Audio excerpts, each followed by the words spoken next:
Hello दोस्तों, मैं अनामिका सिंह स्वागत करती हूँ आप सबका आपके यूट्यूब चैनल नॉलेज कॉर्नर में। बॉटनी की इस क्लास में जिसमें हम लोग बॉटनी के प्रीवियस से क्वेश्चन डिस्कस कर रहे हैं सारे एग्जाम के लिए, चाहे वो टीजीटी हो, पीजीटी हो, बिहार टीजीटी हो या फिर जीआईसी हो, इन सबको ध्यान में रखते हुए बॉटनी के प्रीवियस ईयर क्वेश्चन डिस्कस करने जा रहे हैं। इसमें आज का जो हमारा टॉपिक है वो है मॉलिक्यूलर बायोलॉजी यानी कि आणविक जैव विज्ञान। ये टॉपिक आपके लिए बहुत ज्यादा इंपॉर्टेंट है। आप किसी भी एग्जाम की तैयारी करने जा रहे हैं तो इस टॉपिक को स्टार मार्क कर लीजिएगा, क्योंकि यहाँ से यूपी पीसीएस, जीडीसी, इसके अलावा पीजीटी, टीजीटी हर एग्जाम में क्वेश्चन अभी तक देखने को मिले हैं। चाहे वो जीन कॉन्सेप्ट हो, आनुवांशिक कूट हो, न्यूक्लिक एसिड हो, या फिर डीएनए रिप्लिकेशन हो, या फिर जीन एक्सप्रेशन हो, यहाँ से क्वेश्चन जो है पूछे जाते हैं। तो अगर आप इस चैनल पे नए हैं तो प्लीज चैनल को सब्सक्राइब कर लीजिए। हमारे इसी चैनल पे जूलॉजी और बॉटनी दोनों की तैयारी प्रीवियस ईयर क्वेश्चन के साथ करवाई जा रही है। आपसे अनुरोध है, अगर चैनल पे नए हैं तो प्लीज आगे बढ़ने से पहले अपना 0.08 सेकंड का टाइम निकालकर चैनल को सब्सक्राइब कर लें और वीडियो को लाइक कर दें, और हमारे साथ जुड़े रहने के लिए बेल आइकन पर भी क्लिक कर लें, जहां से नोटिफिकेशन के माध्यम से आपको सारे वीडियो के अपडेट मिलते रहेंगे। क्वेश्चन आपको हिंदी और इंग्लिश दोनों लैंग्वेज में मिलेंगे।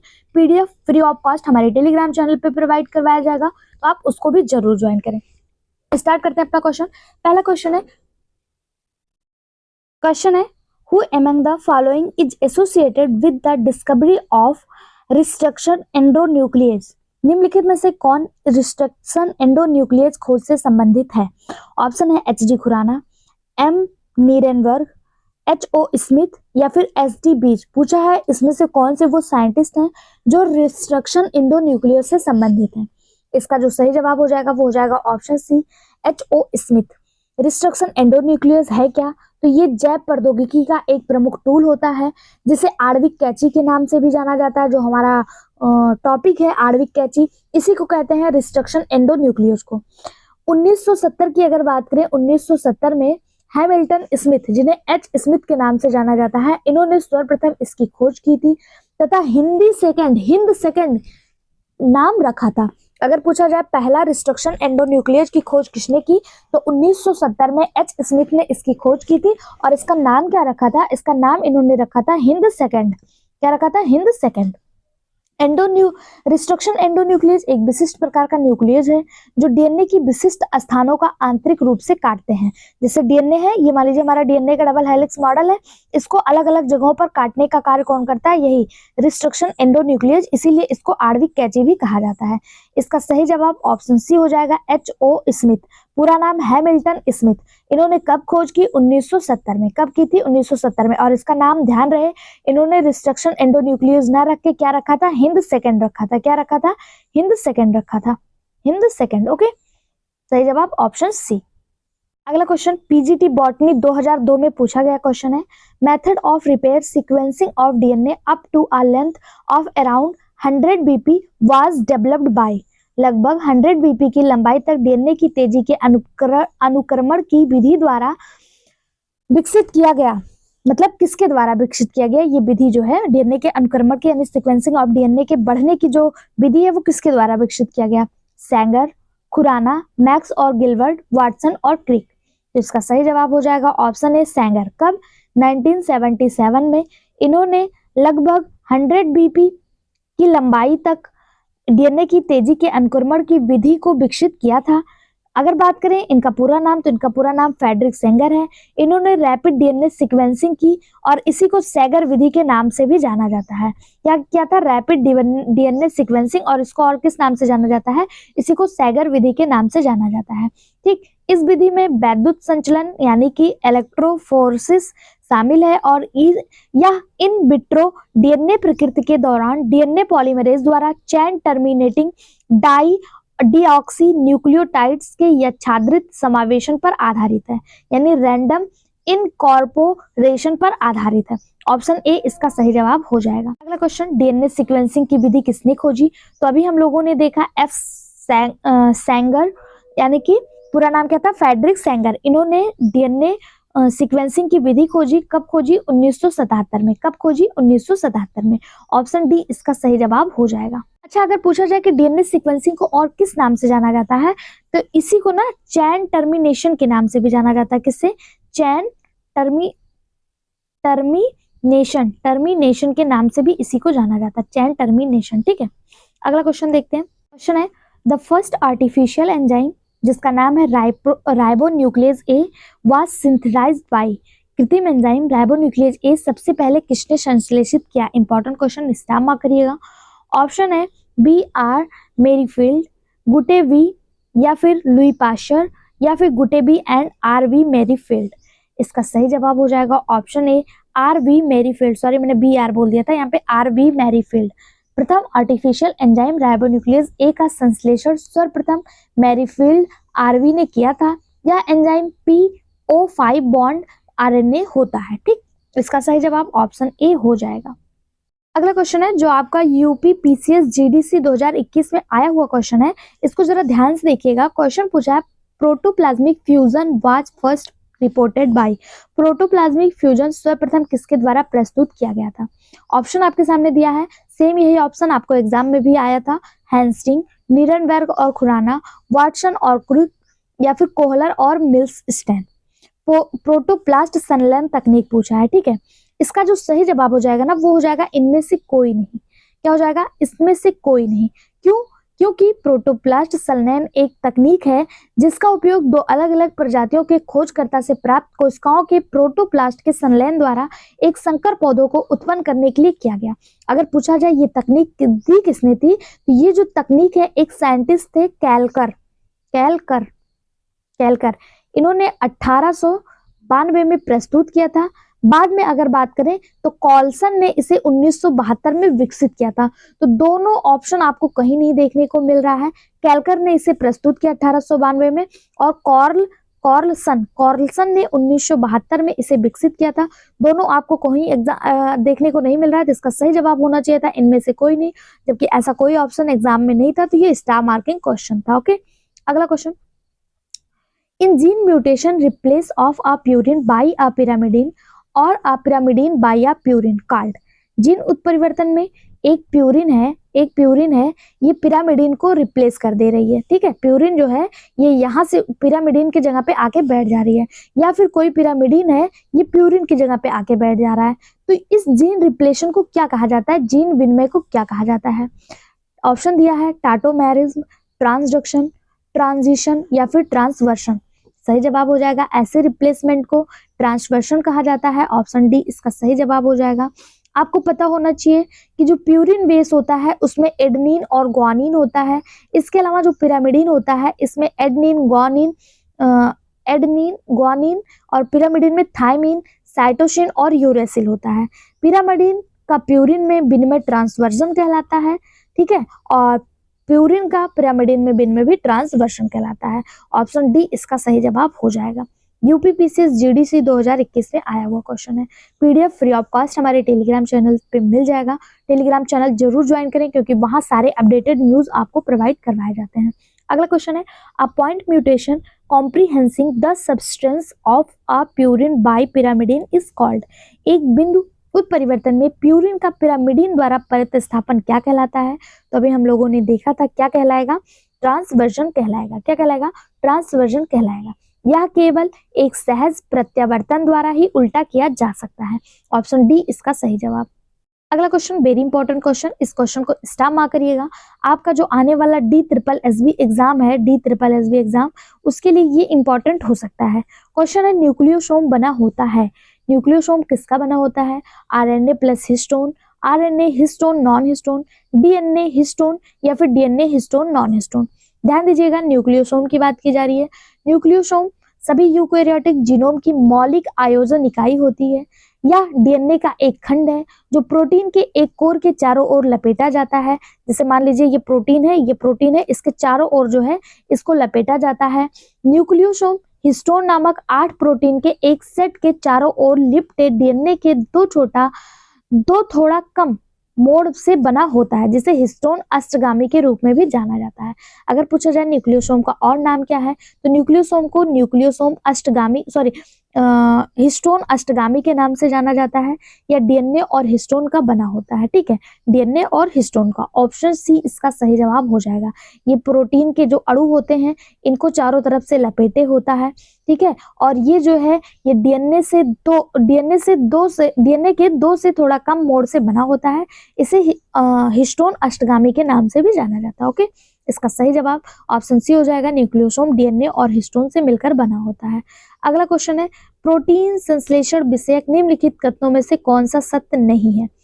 Which of the following statement is not true regarding the synthesis of protein? कौन सा सत्य नहीं है?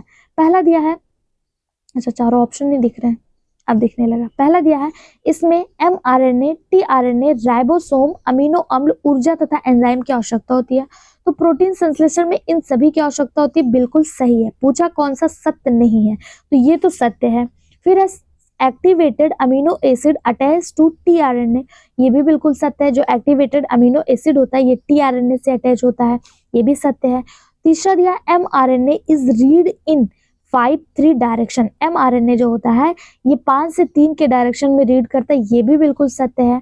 चौथा दिया है, पॉलीपेप्टाइड संश्लेषण सी टर्मिनल से एन टर्मिनल तक होता है, तो यही गलत हो जाएगा। ऑप्शन डी यही सत्य नहीं है, और ये गलत होते हुए भी सही हो जाएगा। क्यों? क्योंकि पूछा है कौन सा सही नहीं है, तो कौन सा आपका सही हो जाएगा? इसका ऑप्शन डी इसका सही जवाब हो जाएगा। बात करें पॉलीपेप्टाइड संश्लेषण की, तो ये सी छोर से एन छोर की ओर नहीं बढ़ता है। ठीक है, ये गलत हो जाएगा। अगला क्वेश्चन देखते हैं, which of the following equation represent the central dogma of molecular biology? निम्नलिखित समीकरण में से कौन सा आणविक जैविक का मूल सिद्धांत निरूपित करता है? इसका जो सही जवाब हो जाएगा वो ऑप्शन ए ही हो जाएगा। ऑप्शन ए मतलब डीएनए, आरएनए और प्रोटीन। डीएनए, आरएनए और प्रोटीन जो है ये आणविक जैविक यानी मॉलिक्यूलर बायोलॉजी का मूल सिद्धांत रिप्रेजेंट करता है, सेंट्रल डोगमा को रिप्रेजेंट करता है। ऑप्शन ए इसका सही जवाब हो जाएगा। इसमें 3 महत्वपूर्ण चक्र होते हैं। अगर बात करें पहले चक्र की, तो पहला चक्र जो है वो माता पिता के डीएनए के दोहराव से संबंधित है, ताकि एक डॉक्टर डीएनए कणों को अप्रवेद न्यूक्लियोटाइड के साथ बनाया जा सके, जिसे प्रतिकृति यानी रिप्लिकेशन कहते हैं। और दूसरी प्रक्रिया प्रतिलेखन की होती है। ठीक है, दूसरी प्रक्रिया कौन सी होती है? प्रतिलेखन की होती है। और अंतिम प्रक्रिया जो होती है जिसमें क्या होता है, एमआरएनए में एनकोडेड वंशानुगत डेटा अमीनो एसिड के एक समूह एक विशिष्ट समूह के साथ पॉलीपेप्टाइड यानी प्रोटीन में वापस परिवर्तित हो जाता है। तो प्रक्रिया कितने चरणों में होती है? 3 होती है। इसके लिए रिस्पॉन्सिबल कौन है? डीएनए, आरएनए और प्रोटीन। ऑप्शन ए इसका सही जवाब हो जाएगा। अगला क्वेश्चन, फिर से वही क्वेश्चन आपसे पूछ लिया कि आणविक जीव विज्ञान का सेंट्रल डोगमा कौन सा है। तो हम लोगों ने देखा था आणविक जीव विज्ञान का जो सेंट्रल डोगमा था वो डीएनए, आरएनए और प्रोटीन था। ऑप्शन ए इसका सही जवाब हो जाएगा। ओके, कहीं भी कोई भी कंफ्यूजन तो कमेंट बॉक्स आपके लिए खुला है, क्वेश्चन जरूर करें। यहाँ से एक क्वेश्चन आपको एग्जाम में देखने को मिलता है कि जब डीएनए से आरएनए बनता है तब क्या कहलाता है, आरएनए से प्रोटीन बनता है तब क्या कहलाता है, और डीएनए से डीएनए बनता है तब क्या कहलाता है। यहाँ से क्वेश्चन एग्जाम में देखने को मिलते हैं। अगर बात करें डीएनए से आरएनए बनने को ट्रांसक्रिप्शन कहा जाता है, और आरएनए से जब डीएनए बनता है तो इसे रिवर्स ट्रांसक्रिप्शन कहते हैं। क्या कहते हैं? रिवर्स ट्रांसक्रिप्शन कहते हैं। वहीं पे अगर हम बात करें कि आरएनए से प्रोटीन बनना क्या कहलाता है, तो आरएनए से प्रोटीन बनना जो है ये ट्रांसलेशन कहलाता है। क्या कहलाता है? ट्रांसलेशन कहलाता है। क्या कहलाता है? ट्रांसलेशन कहलाता है। इस बात को विशेष ध्यान दीजिएगा। अगर आपसे पूछा जाए डीएनए से डीएनए बनना क्या कहलाता है, डीएनए से डीएनए बनने की प्रोसेस को क्या कहा जाता है, ये आपके लिए होमवर्क क्वेश्चन है। अगर आप में से किसी को भी पता हो कि डीएनए से डीएनए बनने के प्रोसेस को क्या कहते हैं तो कमेंट बॉक्स में जरूर बताएं। आपका कमेंट मेरे लिए बहुत ज़्यादा इंपॉर्टेंट है। आप में से हर एक के कमेंट का मेरे द्वारा पर्सनली रिप्लाई भी किया जाता है। तो प्लीज़ आप लोग कमेंट बॉक्स में एक्टिव पार्टिसिपेट किया करिए।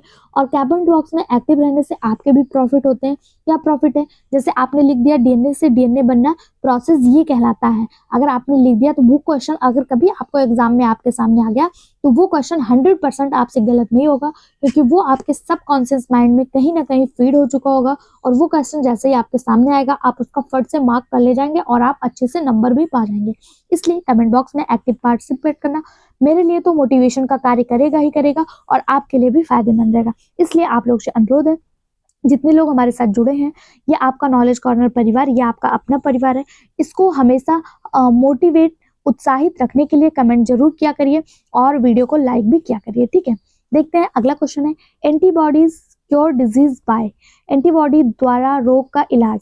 एंटीबॉडी द्वारा किस रोग का इलाज होता है? थोड़ा सा मिसप्रिंट है, मैं आपको पढ़ के सुना देती हूँ।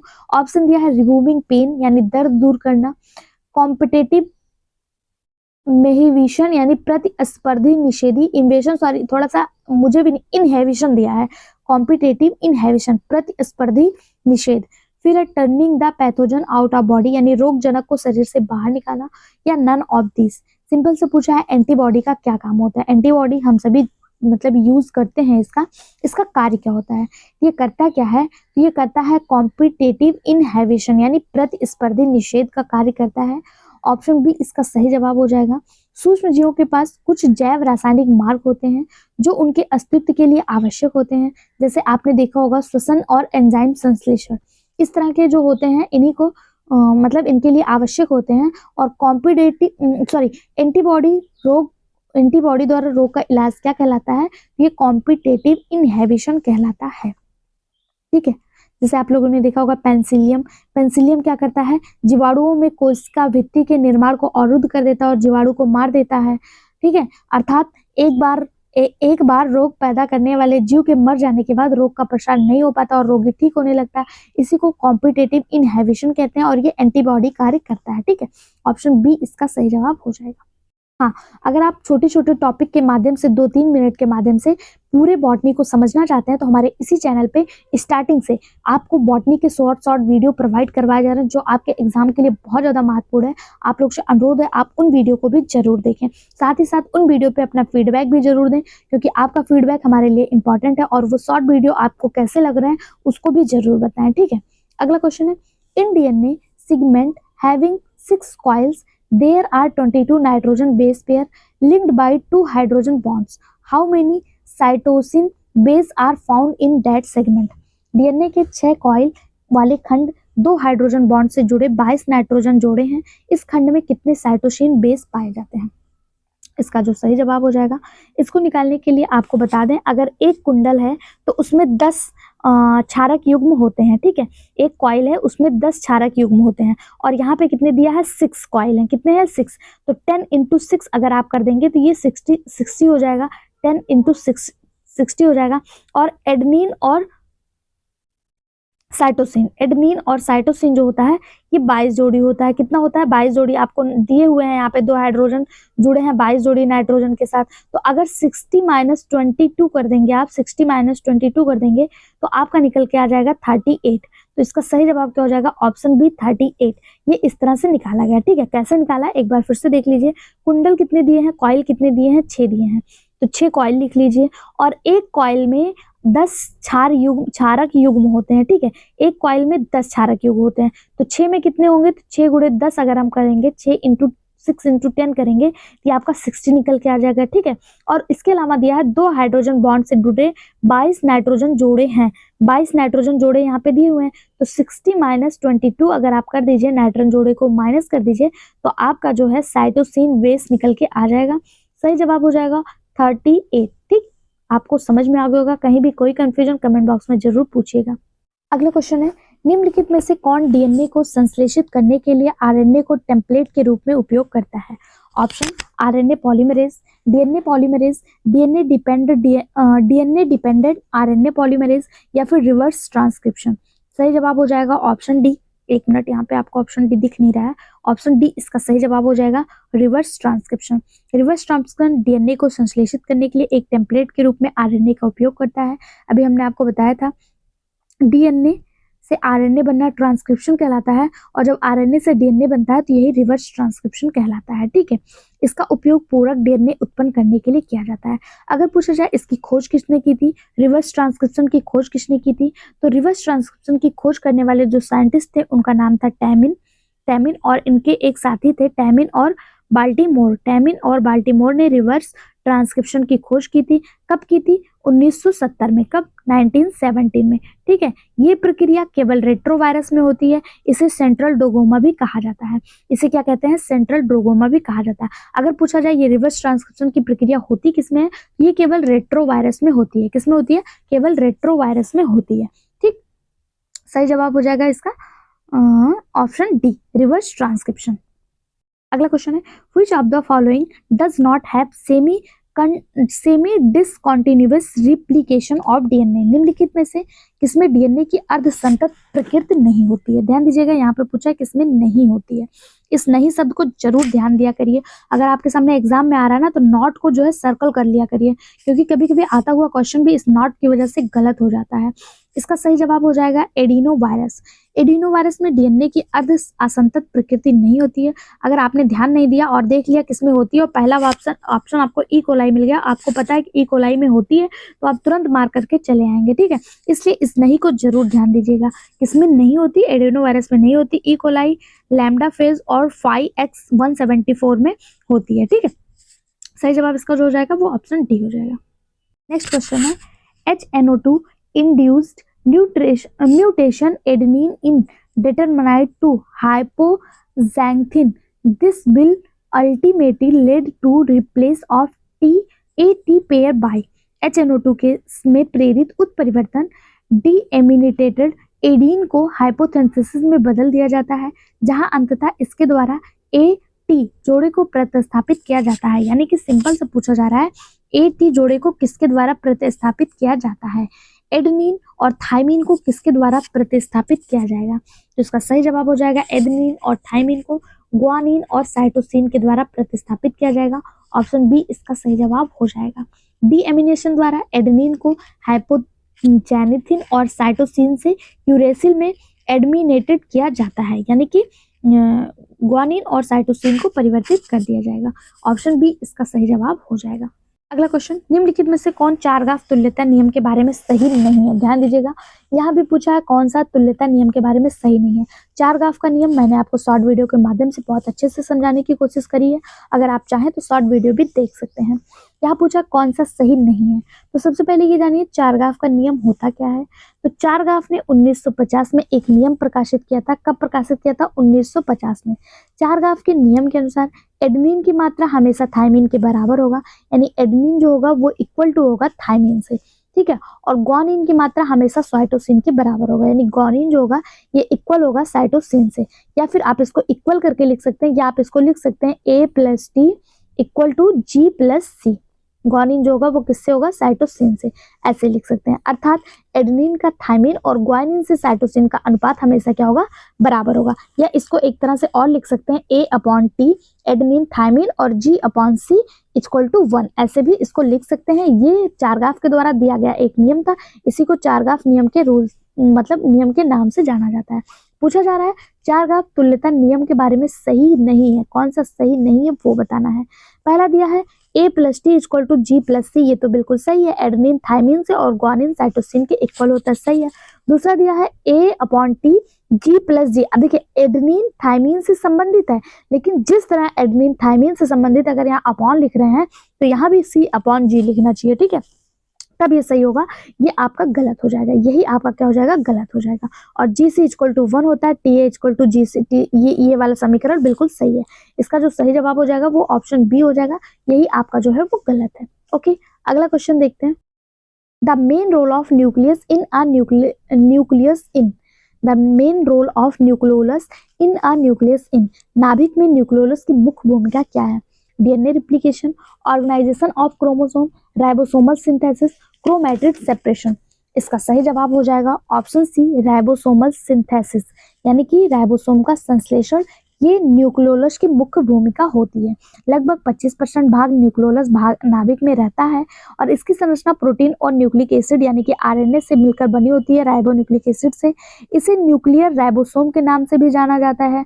ठीक है, और ये करता क्या है? तो ये राइबोसोमल संश्लेषण करता है। ठीक, ऑप्शन सी इसका सही जवाब हो जाएगा। फ्रेंड्स, जब आप लोग से कहा जाता है कि वीडियो को लाइक शेयर सब्सक्राइब करिए, तभी आप लोग करते हैं। प्लीज आप लोग से अनुरोध है, अगर आपको मेरी एफर्ट मेरी मेहनत पसंद आ रही हो तो चैनल को ज़्यादा से ज़्यादा शेयर करिए और अपनी ये नॉलेज कॉर्नर परिवार को 10,000 तक पहुंचाइए। जिस दिन ये परिवार 10,000 तक पहुंच जाएगा, 10,000 सब्सक्राइबर हो जाएंगे, उस दिन आपको बायोलॉजी यानी जूलॉजी के सारे इंपॉर्टेंट फैक्ट्स, सारे मतलब टॉपिक वाइज हम कह सकते हैं कि आपको नॉन कॉर्डेटा यानी कि प्रोटोजोआ से लेकर सारे चैप्टर, चाहे वो प्रोटोजोआ, पोरीफेरा यानी कॉर्डेटा, नॉन कॉर्डेटा हो या फिर एनिमल बिहेवियर हो, एनिमल स्ट्रक्चर हो, सारे टॉपिक, इकोनॉमिक बायोलॉजी, कोई भी टॉपिक आपको रिटर्न माध्यम, एक जैसे आपको एक पेड बैच मिलता है ना, उस तरह का पेड बैच का कंटेंट आपको फ्री में मिलेगा। आपका ये परिवार आपको देने के लिए तत्पर है। बस आपको करना क्या है, आपको फटाफट से इस चैनल को 10,000 सब्सक्राइबर तक पहुंचाना है। पेड बैच का कंटेंट आपको फ्री में मिल जाएगा। आप एक बार देखेंगे तो आपको बहुत अच्छा लगेगा, लेकिन उसके लिए आप फटाफट से इस परिवार को 10,000 सब्सक्राइबर तक पहुंचा दीजिए, आप लोग से अनुरोध है, ठीक है। क्वेश्चन देखते हैं। The DNA molecules has a T5 loops. The T5 loops is the case stand of. Option दिया है स्यूडोप्यूरिन, यही इसका बिल्कुल सही जवाब हो जाएगा पहला, ठीक है। पहला इसका बिल्कुल सही जवाब हो जाएगा। जो tRNA है, ये 5 भुजाएं, इसकी 5 भुजाएं होती हैं, ठीक है। इसकी कितनी भुजाएं होती हैं? 5 भुजाएं होती हैं। पहला होता है स्वीकारकर्ता आर्म्स, दूसरा होता है T या T5C आर्म्स, अस्थिर आर्म्स, एंटीकोडान आर्म्स और डी आर्म्स, ठीक है। ये इसकी 5 भुजाएं होती हैं। स्यूडो यूरिन के लिए जो मतलब होता है टी, यहाँ पे क्या दिया है, T5C आर्म और T5 लूप होता है, जो वो स्यूडो प्यूरिन के लिए होता है। इस लूप को राइबोसोमल रिकोनाइजेशन साइड भी कहते हैं। इसको क्या कहते हैं? राइबोसोमल रिकोनाइज साइड भी कहते हैं। अगर पूछा जाए स्यूडो प्यूरिन के लिए जो साइड होता है T5 लूप और T लूप स्टैंड, ये क्या होता है? इसी को राइबोसोमल रिकोनाइज साइड के नाम से भी जाना जाता है। ऑप्शन ए इसका सही जवाब हो जाएगा। अगला क्वेश्चन, निम्नलिखित में से कौन सा न्यूक्लियोटाइड है? साइटिडीन, ग्वानिलिक एसिड, थाइमिडीन या फिर ग्वानोसिन? सही जवाब हो जाएगा ऑप्शन बी, ग्वानिलिक एसिड। ग्वानिलिक एसिड है क्या? तो ये एक न्यूक्लियोटाइड है। न्यूक्लियोटाइड यौगिक क्या होते हैं? जो नाइट्रोजन बेस, पेंटोज शुगर और फास्फेट समूह के बने होते हैं, उन्हें न्यूक्लियोटाइड एसिड कहा जाता है। ग्वानिलिक एसिड ग्वानिन, शर्करा और फास्फोरिक एसिड से बना होता है। साइटोसिन, थाइमिकीन और ग्वाइनोसिन नाइट्रोजनस बेस हैं। ओके, ये तीनों क्या है? नाइट्रोजनस बेस है। जबकि ग्वानिलिक एसिड जो है ये क्या है? ये ग्वानिन, शुगर और फास्फोरिक का बना हुआ एक न्यूक्लियोटाइड बेस है, ठीक है। ऑप्शन बी इसका सही जवाब हो जाएगा। अगला क्वेश्चन है, सिग्मा कारक एक घटक है। The sigma factor is the component of. Sigma factor किसका घटक है? ऑप्शन दिया है DNA polymerase, RNA polymerase, endonuclease या फिर हेक्सोकाइनेज। सही जवाब हो जाएगा option B, RNA polymerase. Sigma जिसे इस तरह से लिखा जाता है, या कारक है या जो फैक्टर है, ये आरएनए पॉलीमरेज का एक घटक है तथा आरएनए पॉलीमरेज का एकल आश्रित डीएनए एंजाइम है जो ट्रांसक्रिप्शन में महत्वपूर्ण भूमिका निभाता है। ट्रांसक्रिप्शन प्रक्रिया कौन सी होती है? ट्रांसक्रिप्शन यानी डीएनए से आरएनए बनने की प्रक्रिया। इसमें महत्वपूर्ण भूमिका कौन निभाता है? सिग्मा फैक्टर निभाता है, ठीक है। आरएनए पॉलीमरेज प्रतिलेखन का एक एंजाइम है जो डीएनए टेम्पलेट स्टैंडर्ड का उपयोग करके आरएनए का संश्लेषण करता है। प्रोटीन संश्लेषण की शुरुआत कहाँ से होती है? तो इसी सिग्मा फैक्टर से होती है, ठीक है। अगर पूछा जाए प्रोटीन संश्लेषण की शुरुआत कहाँ से होती है, तो इसी सिग्मा फैक्टर से होती है और ये आरएनए पॉलीमरेज का एक घटक है। ओके, ऑप्शन बी इसका सही जवाब हो जाएगा। अगला क्वेश्चन देखते हैं। 5-ब्रोमोयूरेसिल एक एनालॉग है। 5-ब्रोमोयूरेसिल is an analogue of adenine, thymine, guanine, hypoxanthine. सही जवाब हो जाएगा ऑप्शन बी, थाइमिन। 5-ब्रोमोयूरेसिल थाइमिन का एक एनालॉग है तथा 5-ब्रोमोयूरेसिल यूरेसिल का एक ब्रोमिनेटेड व्युत्पन्न भी होता है, ठीक है। ऑप्शन बी इसका सही जवाब हो जाएगा। नेक्स्ट क्वेश्चन, वाटसन और क्रिक द्वारा वर्णित डबल हेलिक्स मॉडल को क्या कहा जाता है? तो ये क्वेश्चन बहुत इजी है कि वाटसन और क्रिक ने डबल हेलिक्स मॉडल दिया था। यहाँ से भी क्वेश्चन पूछा जाता है डबल हेलिक्स मॉडल दिया किसने और इनके मॉडल को कहा क्या जाता है? तो डबल हेलिक्स मॉडल वाटसन और क्रिक ने दिया और इनके मॉडल को BDNA कहा जाता है। क्या कहा जाता है? BDNA कहा जाता है, ठीक।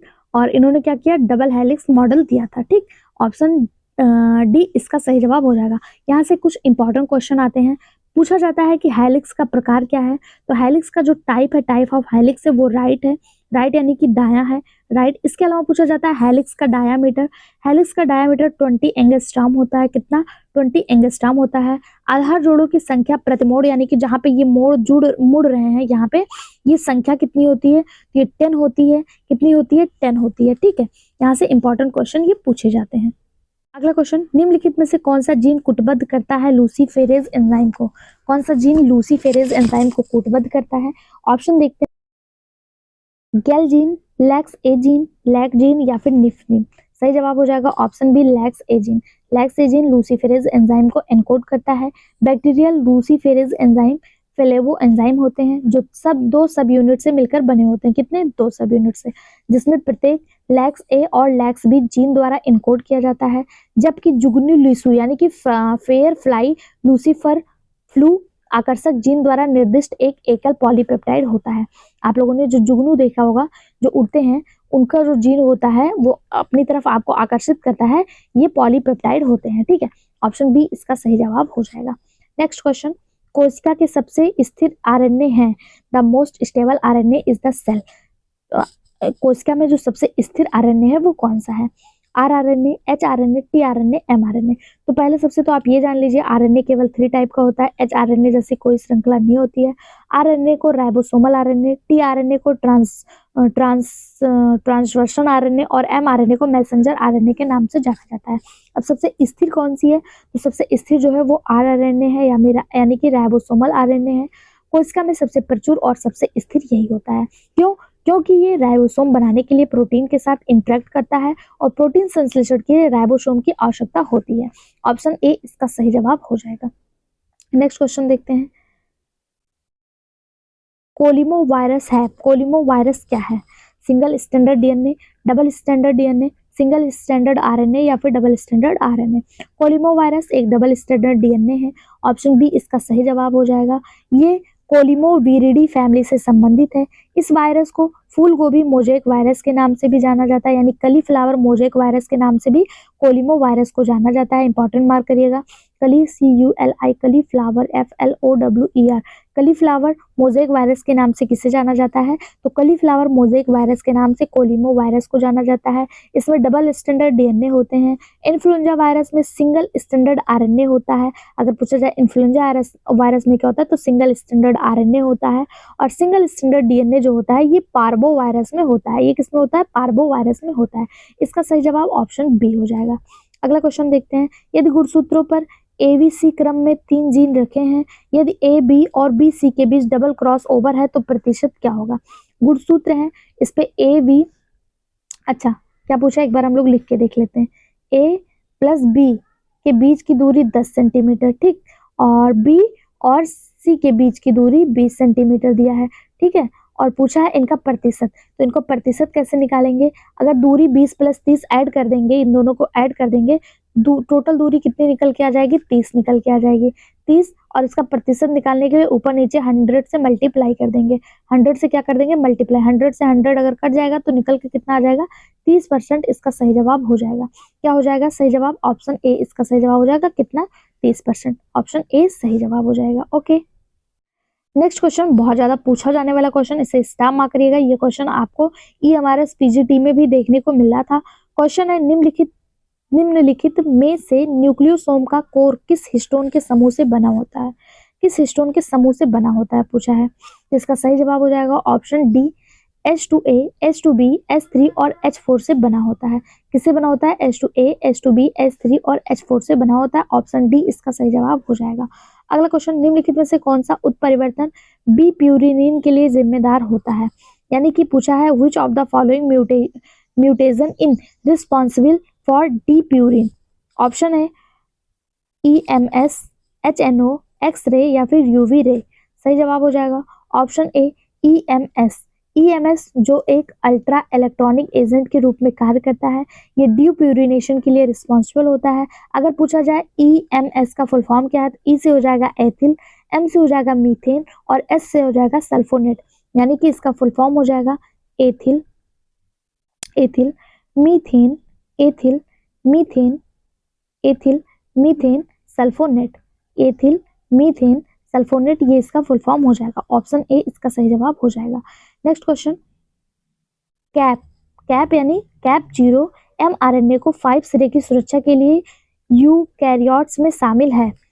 5-3 लिंकेज, 3-5 लिंकेज, 3-3 लिंकेज या 5-5 लिंकेज। सही जवाब हो जाएगा option D 5-5 linkage. 5-5 linkage. Eukaryote में 5 कैप यानी कि कैप 0 जिसे 5 कैप कहते हैं, एक mRNA अणु है, अणु के छोर 5 पर पाया जाता है। इसे ग्वानिन एंडोन्यूक्लियोटाइड होता है जो असमान 5 से 5 के माध्यम से mRNA ट्राइफॉस्फेट लिंकेज के माध्यम से जुड़ा होता है। ऑप्शन डी इसका सही जवाब हो जाएगा। नेक्स्ट क्वेश्चन है, सबसे पहले किसने बताया कि आनुवांशिक सामग्री डीएनए था, यानी कि ये बात सबसे पहले किसने कही कि जेनेटिक मटेरियल जो होता है ये डीएनए होता है। इसका सही जवाब हो जाएगा ऑप्शन बी। ऑप्शन बी यानी कि एवरी, मैक्लियोड और मैककार्टी, इन तीनों ने सबसे पहली बार बताया था कि जो जेनेटिक मटेरियल होता है वो डीएनए होता है। इन्होंने पाया कि डीएनए वह पदार्थ है जो जीवाणु परिवर्तन का कारण बनता है। ठीक है, अगर बात करें अल्फ्रेड हर्शे और मोर्था चेंज ने, तो इन्होंने इनकी पुष्टि करने में मदद करी थी। क्या करी थी? मदद करी थी। अगर पूछा जाए कि डीएनए का आनुवंशिक प्रयोग था किस पे, तो डीएनए का आनुवंशिक प्रयोग जो था वो चूहा पे था, यानी रैट पर किया गया था। किस पर किया गया था? रैट पर किया गया था। ऑप्शन बी इसका सही जवाब हो जाएगा। अगला क्वेश्चन देखते हैं, डीएनए अम्लीय होने का कारण क्या है? डीएनए जो अम्लीय है वो किस कारण से है? क्या वो डिऑक्सीराइबोज की वजह से है, फॉस्फेट, प्यूरिन या पिरामिडिन? तो इसका सही जवाब हो जाएगा ऑप्शन बी फास्फेट की वजह से। डीएनए अम्लीय होने का जो कारण है वो फास्फेट है। डीएनए का अम्लीय घटक क्या होता है? फास्फेट समूह होता है।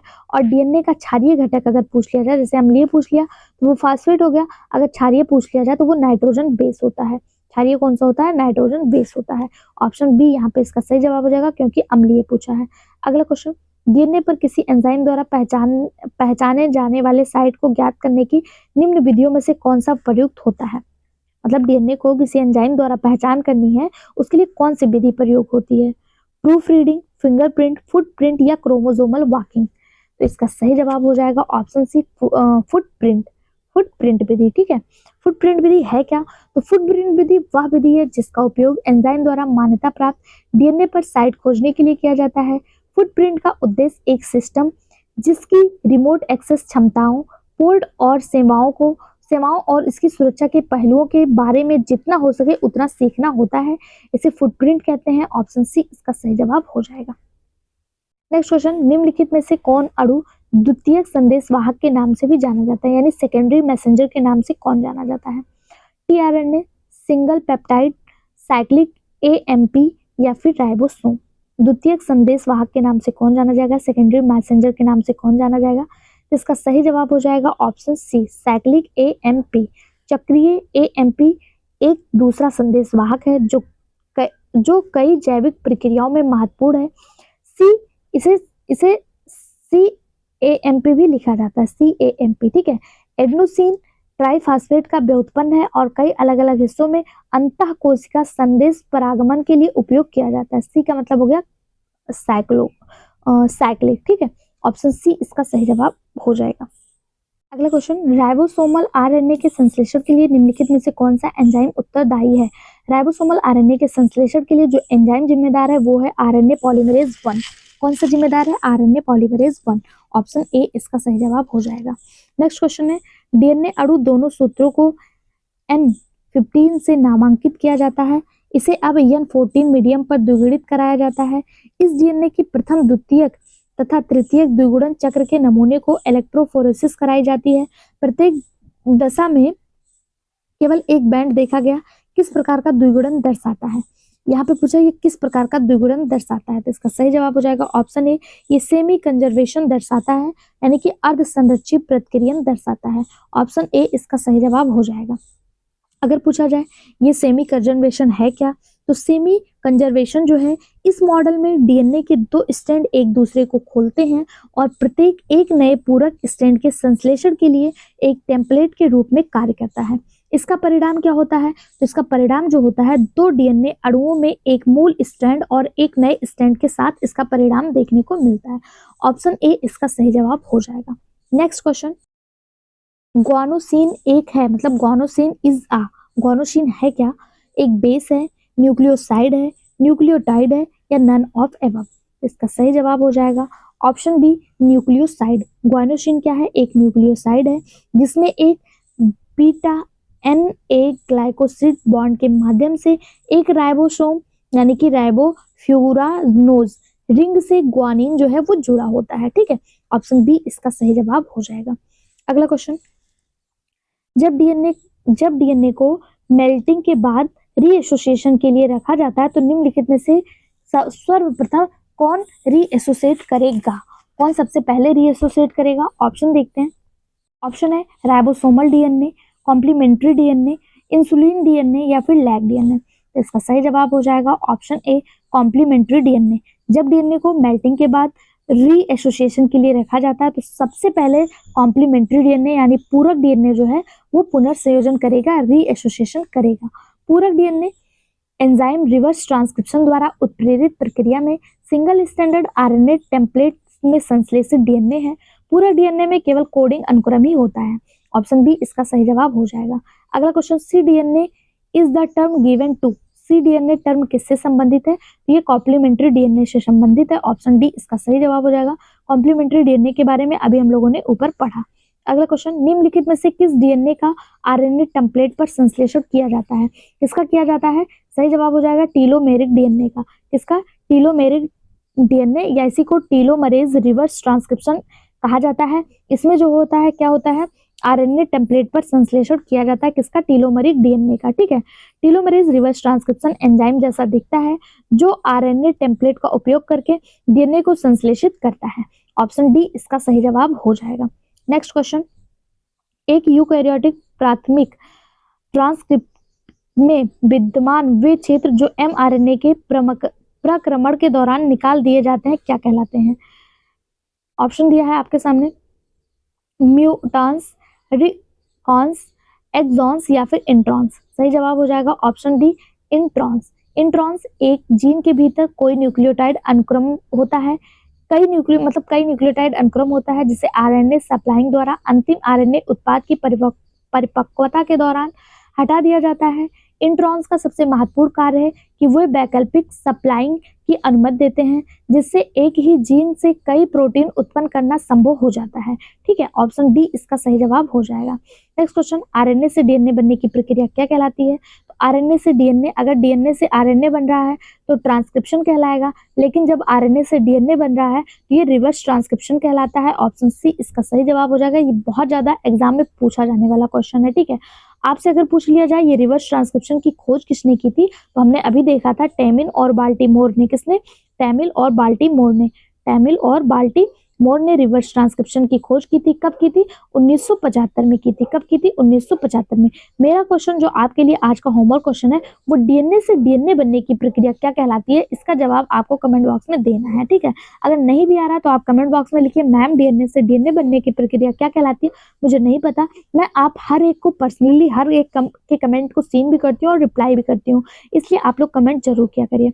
अगला क्वेश्चन है, जीन की प्रकृति यानी स्वरूप पर महत्वपूर्ण योगदान के लिए नोबेल पुरस्कार किसे मिला? पूछा जा रहा है कि जीन को बनाने में किसके कंट्रीब्यूशन के लिए उन्हें नोबेल पुरस्कार दिया गया था। तो इसका जो सही जवाब वो ऑप्शन ए ही इसका सही जवाब है। टी.एच. मॉर्गन को जीन की प्रकृति पर महत्वपूर्ण योगदान के लिए नोबेल पुरस्कार प्रदान किया गया था और इनको प्रयोगात्मक अनुवांशिकी का पिता भी कहा जाता है। अगर पूछा जाए आपसे प्रयोगात्मक अनुवांशिकी के पिता कौन है तो सही जवाब हो जाएगा टी.एच. मॉर्गन। मॉर्गन को 1933 में फिजियोलॉजी या मेडिसिन में नोबेल पुरस्कार से सम्मानित किया गया था। कब नोबेल मिला था? 1933 में। किसके लिए? जीन अनुवांशिकी के लिए। और इन्हें प्रयोगात्मक यानी एक्सपेरिमेंटल जेनेटिक्स का फादर भी कहा जाता है। अगर आपसे पूछा जाए फादर ऑफ जेनेटिक्स कौन है, फादर ऑफ जेनेटिक्स, तो ग्रेगर जॉन मेंडल को फादर ऑफ जेनेटिक्स कहा जाता है। और एक्सपेरिमेंटल जेनेटिक्स के पिता कौन है? तो टी.एच. मॉर्गन है। ठीक है, इसका सही जवाब ऑप्शन ए हो जाएगा। Next question, Hargobind Khurana is known for, Hargobind Khurana को जाना जाता है discovery of DNA structure, synthesis of protein, discovery of DNA ligase enzyme, discovery of tRNA. देखिए बहुत नियरेस्ट ऑप्शन दिया हुआ है, बहुत ध्यान से इस क्वेश्चन को पढ़िएगा और ऐसे क्वेश्चन आपको एग्जाम में देखने को मिल जाते हैं, इसको स्टार मार्क करिएगा। हरगोबिंद खुराना को हम सभी को पता है कि हरगोबिंद खुराना जो है ये प्रथम सिंथेटिक जीन का निर्माण करने वाले हैं और इन्होंने न्यूक्लिक एसिड और प्रोटीन में पूरा संशोधन के लिए ये जाने जाते हैं। इसका जो सही जवाब हो जाएगा वो क्या हो जाएगा? डीएनए लाइगेज एंजाइम की खोज करने के लिए। किसने? DNA ligase enzyme. Hargovind Khurana जो है ये प्रथम सिंथेटिक जीन का भी निर्माण इन्होंने ही किया था। ठीक है, हरगोविंद खुराना को आनुवांशिक कोड की व्याख्या भी इन्होंने की थी।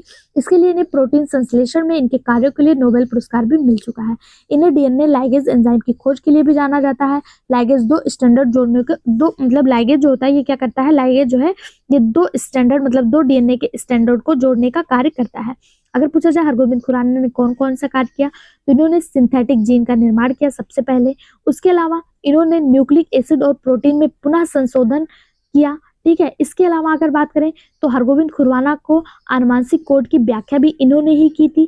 ठीक है, और इसके अलावा प्रोटीन संश्लेषण में भी इन्होंने महत्वपूर्ण रोल प्ले किया था और इन्होंने ही डीएनए लाइगेज एंजाइम की खोज की थी। तो इसका जो सही जवाब हो जाएगा वो ऑप्शन सी हो जाएगा। यहाँ तो वैसे होना चाहिए कि इन्होंने प्रोटीन संश्लेषण में भी खोज किया था, लेकिन इन्होंने प्रोटीन संश्लेषण किसमें किया था? तो आनुवांशिक कोड की व्याख्या इनके प्रोटीन संश्लेषण में कार्यों के लिए भी इन्हें नोबेल पुरस्कार मिला है। यहाँ पे प्रोटीन संश्लेषण भी दिया है, लेकिन यहाँ पे जो एग्जामिनर ने इसका सही जवाब माना वो ऑप्शन सी माना है। ठीक है, अगला क्वेश्चन है डीएनए अणु में नाइट्रोजन आधार युग्मों की स्थिति का सही क्रम क्या है? यानी डीएनए अणु में नाइट्रोजन कैसे जुड़ते हैं? तो हम सभी को पता है डीएनए अणु में नाइट्रोजन कैसे जुड़ते हैं? एडेनिन ग्वानिन से और थायमिन साइटोसिन से। थायमिन साइटोसिन से। ठीक है, थायमिन किससे जुड़ता है? साइटोसिन से। सही जवाब हो जाएगा यहाँ पे डबल बॉन्ड, यहाँ पे ट्रिपल बॉन्ड। एडेनिन ग्वानिन से डबल बॉन्ड के साथ, थायमिन साइटोसिन से ट्रिपल बॉन्ड के साथ जुड़ता है।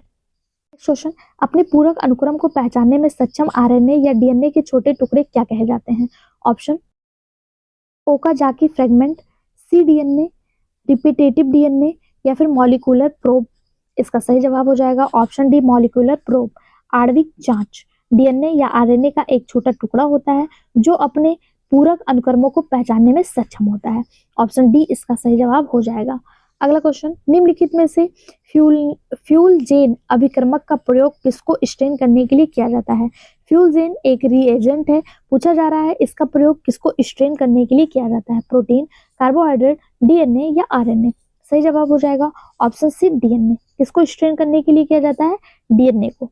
फ्यूल जेन स्टेन रॉबर्ट फ्यूलजेन द्वारा खोजी गई थी। उन्हीं के नाम पे इसका नाम फ्यूलजेन स्ट्रेन रख दिया गया। इसका उपयोग डीएनए की पहचान करने के लिए ऊतक विज्ञान यानी टिश्यू साइंस में, टिश्यू कल्चर में उपयोग किया जाता है या एसिड हाइड्रोलिसिस पर निर्भर होता है। ऑप्शन सी इसका सही जवाब हो जाएगा।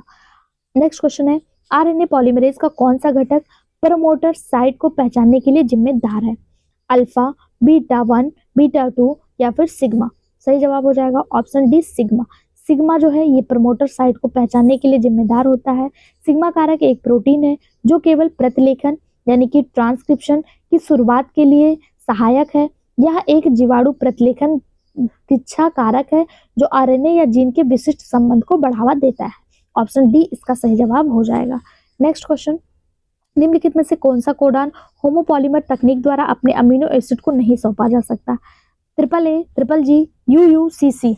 कौन सा इसमें जो है अपने होमोपॉलीमर तकनीक द्वारा अमीनो एसिड को नहीं सौंपा जा सकता? तो इसका सही जवाब हो जाएगा ऑप्शन सी यूयूयू। यूयू कोडान को होमोपॉलीमर तकनीक द्वारा अपने अमीनो एसिड को आसाइन नहीं किया जा सकता यानी सौंपा नहीं जा सकता।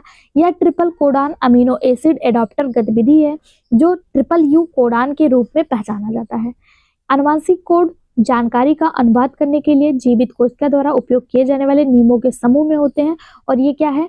ये ऐसा ट्रिपल कोडान है जो क्या कहते हैं अमीनो एसिड एडॉप्टर गतिविधि है। ठीक है, ऑप्शन सी इसका सही जवाब हो जाएगा। नेक्स्ट क्वेश्चन, इस चैप्टर में ना टोटल 148 क्वेश्चन है तो 50-50 क्वेश्चन के माध्यम से हम लोग 3 वीडियो में कवर कर लेंगे। उसके बाद आपको ये सारे क्वेश्चन एक वीडियो में प्रोवाइड करवा देंगे एक लॉन्ग वीडियो के माध्यम से। ठीक है, अगर आपको हमारी एफर्ट अच्छी लग रही है तो प्लीज चैनल को सब्सक्राइब कर लीजिए और सभी दोस्तों के साथ शेयर कर दीजिए। आपसे अनुरोध है प्लीज इस चैनल को ज्यादा से ज्यादा शेयर करिए।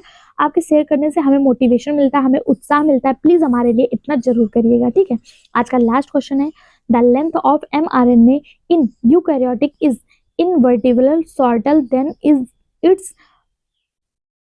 corresponding gene DNA because eukaryotic में mRNA की लंबाई का इसके संगत जीन DNA की तुलना में हमेशा छोटा होता है। क्यों? ऐसा क्यों होता है? तो इसका सही जवाब हो जाएगा mRNA एक सिंगल स्टैंडर्ड है और इसलिए लूप बनाते हैं जो लंबाई का छोटा कर सके, ठीक है, जो लंबाई को छोटा कर सके। इन्हें भी देख सकते हैं। इसके अलावा बात करें शॉर्ट वीडियो के माध्यम से बॉटनी को बेसिक से बताया जा रहा है, आप उसे भी जरूर देखें। इसके अलावा अगर आप करंट अफेयर के इंपॉर्टेंट टॉपिक देखना चाहते हैं तो शॉर्ट वीडियो के माध्यम से हम वो भी प्रोवाइड करवा रहे हैं, आप उन्हें जरूर देखें। और आपसे एक अनुरोध है कि जब आप शॉर्ट वीडियो देखें तो उस पर कमेंट के माध्यम से अपने फीडबैक जरूर दें कि ये एफर्ट आपको हमारा कैसा लग रहा है, ठीक है। अब स्टार्ट करते हैं हम अपने क्वेश्चन को टाइम वेस्ट नहीं करते हुए। पहला क्वेश्चन है, which of the following is preformed by nonsense codon? निम्नलिखित में से कौन सा नॉनसेंस कोडान है? ऑप्शन आपके सामने दिया हुआ है, activation of amino acid, intention of protein synthesis, termination of protein synthesis, या फिर इलॉन्गेशन ऑफ पॉलीपेप्टाइड चेन। इसका जो सही जवाब हो जाएगा वो हो जाएगा ऑप्शन सी, प्रोटीन संश्लेषण का समापन, यानी कि टर्मिनेशन ऑफ प्रोटीन सिंथेसिस। एक नॉन सेंस कोडान की उपस्थिति ट्रांसलेशन की समाप्ति का कारण बनती है। अंबर, गेरू, ओपाल कहे जाने वाले 3 अबोध कोडान होते हैं, वे प्रोटीन संश्लेषण को समाप्त करते हैं। कौन से कोडान होते हैं? अंबल, गेरू और ओपान। ये क्या करते हैं? नॉनसेंस कोडान होते हैं और ये क्या करते हैं? ये प्रोटीन संश्लेषण को समाप्त करने का कार्य करते हैं। ऑप्शन सी इसका सही जवाब हो जाएगा। नेक्स्ट क्वेश्चन है, mRNA का जीवन काल होता है, mRNA का लाइफ स्पेन कितना होता है? 2 सेकंड, 2 मिनट, 2 घंटे या 2 दिन? तो इसका सही जवाब हो जाएगा ऑप्शन बी, 2 मिनट। mRNA जिन्हें मैसेंजर आरएनए कहते हैं, इनका जो लाइफ स्पेन होता है वो 2 मिनट का होता है। mRNA यूकैरियोटिक में पाया जाता है और यह यूकैरियोटिक में एक क्षणिक गुण होता है, ठीक है। ट्रांसलेशन के बाद mRNA का तेजी से क्षरण होता है।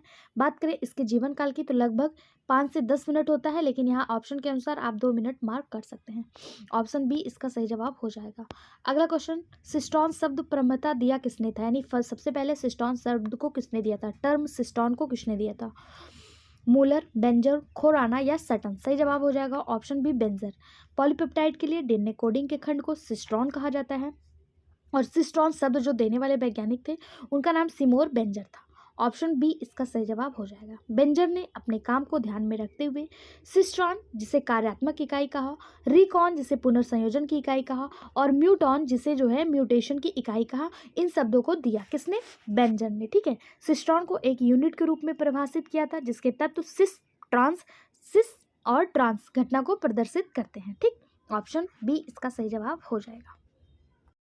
अगला question, the anticodon region is an important part of the structure of. Anticodon क्षेत्र का एक महत्वपूर्ण भाग है आरआरएनए, टीआरएनए, एमआरएनए या एचएनआरएनए? सही जवाब हो जाएगा इसका ऑप्शन बी, टीआरएनए। एंटीकोडॉन क्षेत्र का टीआरएनए की संरचना का एक महत्वपूर्ण हिस्सा होता है। टीआरएनए का एंटीकोडॉन क्षेत्र 3 आधार का क्रम है जो एमआरएनए में एक कोडान के पूरक। एंटीकोडॉन टीआरएनए के पूरक बेस पेयरिंग के माध्यम से कोडान को पहचानने में सक्षम होता है। यह क्रिया सुनिश्चित करती है कि बढ़ती पॉलीपेप्टाइड श्रृंखला में सही अमीनो एसिड जोड़ा जाए। तो ऑप्शन बी इसका सही जवाब हो जाएगा। अगला क्वेश्चन है, टिट्रिकम एसिटम सम्मिलित करता है। टिट्रिकम एसिटम कंबाइंड, टिट्रिकम एसिटम क्या सम्मिलित करता है? तो टिट्रिकम एसिटम 3 विभिन्न प्रकार के जीनोम को सम्मिलित करता है। कितने प्रकार के? 3। तो इसका सही जवाब हो जाएगा ऑप्शन बी। टिट्रिकम एसिटम है क्या? तो यह एक प्राकृतिक हेक्सापोलाइड है जिसकी उत्पत्ति जो है टिट्रिकम मोनोकोकम यानी कि जिसे 2N कहते हैं, जो गेहूं में पाया जाता है। इसके अलावा एजीलॉप्स स्पेटाइलोड्स यानी 2N प्लांट और एजीलॉप्स एक्वेसोरा यानी 2N प्लांट के जीनोम का उपयोग करके बनता है। 3 विभिन्न प्रकार के जीनोम का उपयोग करता है, ठीक है। ऑप्शन बी इसका सही जवाब हो जाएगा। वो जीनोम कौन थे मैंने आपको बता दिया, टिट्रिकम मोनोकोकम, एजीलॉप्स सेलेप्टोइड्स और एजीलॉप्स एक्वेसोरा, ठीक है, साल्टोइड्स सॉरी। अगला क्वेश्चन, निम्नलिखित में से कौन सा उदासीन अम्लों का अम्ल नहीं है? इनमें से कौन सा न्यूट्रल अमीनो एसिड नहीं है? ऑप्शन लाइसिन, अर्जिनिन, एलानिन या फिर नन ऑफ एबव? सही जवाब हो जाएगा ऑप्शन सी, एलानिन। एलानिन ये न्यूट्रल नहीं है क्योंकि इसमें न्यूट्रल पीएच पर मूल साइड चेन नहीं है, इसलिए लाइसिन और अर्जिनिन जो है ये न्यूट्रल हैं और एलानिन जो है वो न्यूट्रल नहीं है, ठीक है। ऑप्शन सी सही जवाब। नेक्स्ट क्वेश्चन और वेरी इंपॉर्टेंट क्वेश्चन, इसको स्टार मार्क करिएगा। टीआरएनए के न्यूक्लियोटाइड्स क्रम के आविष्कार पर किसे नोबेल पुरस्कार प्राप्त हुआ है? होली, नीरेनबर्ग, लूरिया या फिर जैकब? टीआरएनए के लिए किसे टीआरएनए का जो न्यूक्लियोसाइड्स का क्रम है इसको देने के लिए किसे नोबेल मिला है? तो इसका सही जवाब हो जाएगा हॉली। हॉली को टीआरएनए का न्यूक्लियोसाइड अनुक्रम खोजने के लिए नोबेल पुरस्कार प्राप्त हुआ है। और हॉली ने आरएनए पर अनुसंधान से पहले टीआरएनए को अलग करने पर ध्यान केंद्रित किया था और बाद में एलेनिन टीआरएनए के अनुक्रम और संरचना के संश्लेषण को निर्धारित करने और मैसेंजर आरएनए से प्रोटीन के संश्लेषण को समझने में इन्होंने महत्वपूर्ण खोज किया। इसके लिए इन्हें नोबेल पुरस्कार प्राप्त हुआ। ऑप्शन ए इसका सही जवाब हो जाएगा। निम्नलिखित में से किसे एम्बर कहा जाता है? तो अभी हम लोगों ने देखा था 3 कोडान होते हैं, एम्बर, गेरू और ओपेल। अब पूछा जा रहा है एम्बर किसे कहा जाता है? तो यूएजी को एम्बर कहा जाता है। ऑप्शन सी में इसका सही जवाब हो जाएगा। इसके अलावा अगर जैसे एक एग्जाम में एम्बर पूछ लिया तो हो सकता है किसी एग्जाम में गेरू या ओपेल पूछ ले। तो गेरू क्या है? यूएए ये गेरू है और यूजीए जो है ये ओपेल है। ठीक है, यूएए ये क्या है? गेरू है, गेरू यूएए। और यूएजी ये क्या है? ये एम्बर है, ये क्या है? एम्बर है। और इसके अलावा यूजीए ये ओपेल है। ठीक है, और ये कुछ नहीं होता, ये गलत दिया हुआ है, ये क्रम ही गलत दिया हुआ है। ठीक है, सही जवाब ऑप्शन सी हो जाएगा। अगला क्वेश्चन नॉनसेंस कोडान का उदाहरण है। नॉनसेंस कोडान का उदाहरण कौन सा है? तो नॉनसेंस 3 कोडान होते हैं। कौन कौन से? यूएए यानी कि गेरू, यूजीए यानी कि ओपेल और यूएजी यानी कि अंबर। ये 3 नॉनसेंस कोडान होते हैं, यूए, यूजीए और यूएजी। बिल्कुल सही जवाब ऑल ऑफ अबव इसका सही जवाब हो जाएगा, उपयुक्त में से सभी। ठीक है, जबकि जो पहला दिया, इसके पहले दिया था एयूजी, ये कोई भी मतलब नॉनसेंस कोडान नहीं होता है। अगला क्वेश्चन निम्नलिखित में से कौन सा पेप्टाइडिल ट्रांसफेरेज एंजाइम द्वारा उत्प्रेरित किया जाता है? पहला है पेप्टाइड बॉन्ड का निर्माण। बिल्कुल सही जवाब, पहला ही बिल्कुल सही जवाब है। पेप्टाइड बॉन्ड का निर्माण एंजाइम पेप्टाइडल ट्रांसफेरेज द्वारा उत्प्रेरित किया जाता है। या बंध 2 अणुओं के बीच लगने वाला रासायनिक बॉन्ड होता है जो कार्बोक्सिलिक समूह का एक अणु दूसरे अणु के अमीनो समूह के साथ प्रक्रिया करता है। ऑप्शन ए इसका बिल्कुल सही जवाब हो जाएगा। Next question polysome do not contain. Polysome में नहीं पाया जाता प्रोटीन, डीएनए, आरएनए या टीआरएनए। पॉलीसोम में क्या नहीं पाया जाता? तो पॉलीसोम संदेशवाहक आरएनए के इस स्ट्रैंड द्वारा एक साथ आयोजित राइबोसोम का एक समूह है, यानी मैसेंजर आरएनए पाया जाता है, राइबोसोम टीआरएनए पाया जाता है, प्रोटीन पाया जाता है, लेकिन इसमें डीएनए नहीं पाया जाता। क्या नहीं पाया जाता? डीएनए नहीं पाया जाता। ऑप्शन बी इसका सही जवाब हो जाएगा। नेक्स्ट क्वेश्चन है TTGGGG एक रिपीटेड क्रम है। जी क्वार्टेट पाया जाता है। जी क्वार्टेट कहाँ पाया जाता है? प्राइमरी ट्रांसक्रिप्शन, सेकेंडरी ट्रांसक्रिप्शन, साइटोसोम में या फिर टेलोमियर्स में? कहाँ पाया जाएगा? तो इसका सही जवाब हो जाएगा ऑप्शन डी, टेलोमियर्स में। कहाँ पाया जाएगा? टेलोमियर्स में। टेलोमियर्स क्या होता है? ये जब ये वाली श्रृंखला ऐसे बनी होती है क्रोमोसोम की, तो इसका जो ये ऊपर वाला भाग होता है इसी को टेलोमियर्स कहा जाता है और इन्हीं टेलोमियर्स में जी कॉर्टेज पाया जाता है। ऑप्शन डी इसका सही जवाब हो जाएगा। अगला क्वेश्चन वह स्थान जहां आरएनए पॉलीमरेज डीएनए से जुड़ता है क्या कहलाता है? आरएनए पॉलीमरेज डीएनए से जुड़ता है क्या कहलाएगा? Promoter site, operator site, activator site या रिप्रेस साइट? सही जवाब हो जाएगा इसका ऑप्शन ए, प्रमोटर साइट। वह स्थान जहां आरएनए पॉलीमरेज डीएनए से जुड़ता है। अनुलेखन यानी प्रमोटर साइट कहलाता है। समापन यानी कि समापन प्रवर्तक जो है, मोटर जो है, वो डीएनए का एक अनुक्रम होता है और इसका जो सही जवाब वो ऑप्शन ए हो जाएगा, प्रमोटर साइट कहलाता है। अगला क्वेश्चन डीएनए स्टैंडर्ड में साइटोसिन को ग्वानिन के साथ जोड़ने के लिए आवश्यक हाइड्रोजन बांडों की संख्या होती है। यानी कि जो डीएनए स्टैंड होता है उसमें किसको पूछा है? ग्वानिन को साइटोसिन से, यानी साइटोसिन को ग्वानिन से जोड़ने के लिए। तो हमने देखा था एडेनिन और थाइमिन को डबल बॉन्ड से, एडेनिन और थाइमिन को डबल बॉन्ड, और ग्वानिन और साइटोसिन को ट्रिपल बॉन्ड से जोड़ा जाता है। तो कितने बॉन्ड की आवश्यकता हुई? 3। सही जवाब ऑप्शन सी, कितने बॉन्ड की आवश्यकता हो गई? 3 बॉन्ड की। ठीक है, अगर आपसे एडेनिन थाइमिन से जुड़ता है डबल बॉन्ड के साथ और ग्वानिन साइटोसिन से जुड़ता है ट्रिपल बॉन्ड के साथ। ठीक है, इसका सही जवाब ऑप्शन सी हो जाएगा। अगला क्वेश्चन डीएनए अथवा आरएनए के छोटे टुकड़े जो पूरक अनुक्रमों को पहचान सकते हैं क्या कहलाते हैं? तो इसके पहले की वीडियो में भी इसके बारे में हम लोगों ने देखा था कि जो पूरक अनुक्रमों को पहचान सकते हैं उनको मॉलिकुलर प्रबोप कहते हैं। क्या कहते हैं? आणविक जांच या आणविक प्रबोप या मॉलिकुलर प्रबोप कहते हैं। ठीक है, ये क्या करते हैं? ये डीएनए मतलब क्या करते हैं? पूरक अनुक्रमों को पहचान जाते हैं। ऑप्शन बी इसका सही जवाब हो जाएगा। अगला क्वेश्चन है Which one of the following enzyme is known to monomeric pyrimidine dimers in DNA? निम्नलिखित एंजाइम में से कौन डीएनए के पिरामिडिन डाइमर को मोनोमर में बदलता है? फोटोलाइटेज, एंडोन्यूक्लियस, पॉलीमरेज या फिर लाइगेज? सही जवाब हो जाएगा ऑप्शन ए, फोटोलाइज। फोटोलाइज डीएनए की मरम्मत करने वाला एक एंजाइम है जो पराबैंगनी प्रकाश के संपर्क में आने से होने वाले नुकसान की मरम्मत करता है। ये एंजाइम पूरक डीएनए स्ट्रैंड को बांधते हैं और कुछ प्रकार के पिरामिडिन डाइमर उत्पन्न होता है। जब डीएनए के कुछ स्ट्रैंड पर थायमीन या साइटोसिन बेस का एक जोड़ा संयोजक रूप में जुड़ता है, तब ये क्या करते हैं, अपना कार्य करते हैं। फोटोलाइज इसका पूरा नाम है, ऑप्शन ए इसका सही जवाब हो जाएगा। अगला question, the process of DNA transcription is inhibited by. DNA transcription की क्रिया रुक जाती है। डीएनए ट्रांसक्रिप्शन की क्रिया कब रुक जाती है, किसके द्वारा रुक जाती है? पेंसिलिन के द्वारा, रिफैमिसिन, स्ट्रेप्टोमाइसिन या फिर क्लोरेफेनिकोल? सही जवाब हो जाएगा इसका option B, rifampicin. DNA transcription की प्रक्रिया रिफैम्पिसिन द्वारा बाधित हो जाती है, ऑप्शन बी इसका सही जवाब हो जाएगा।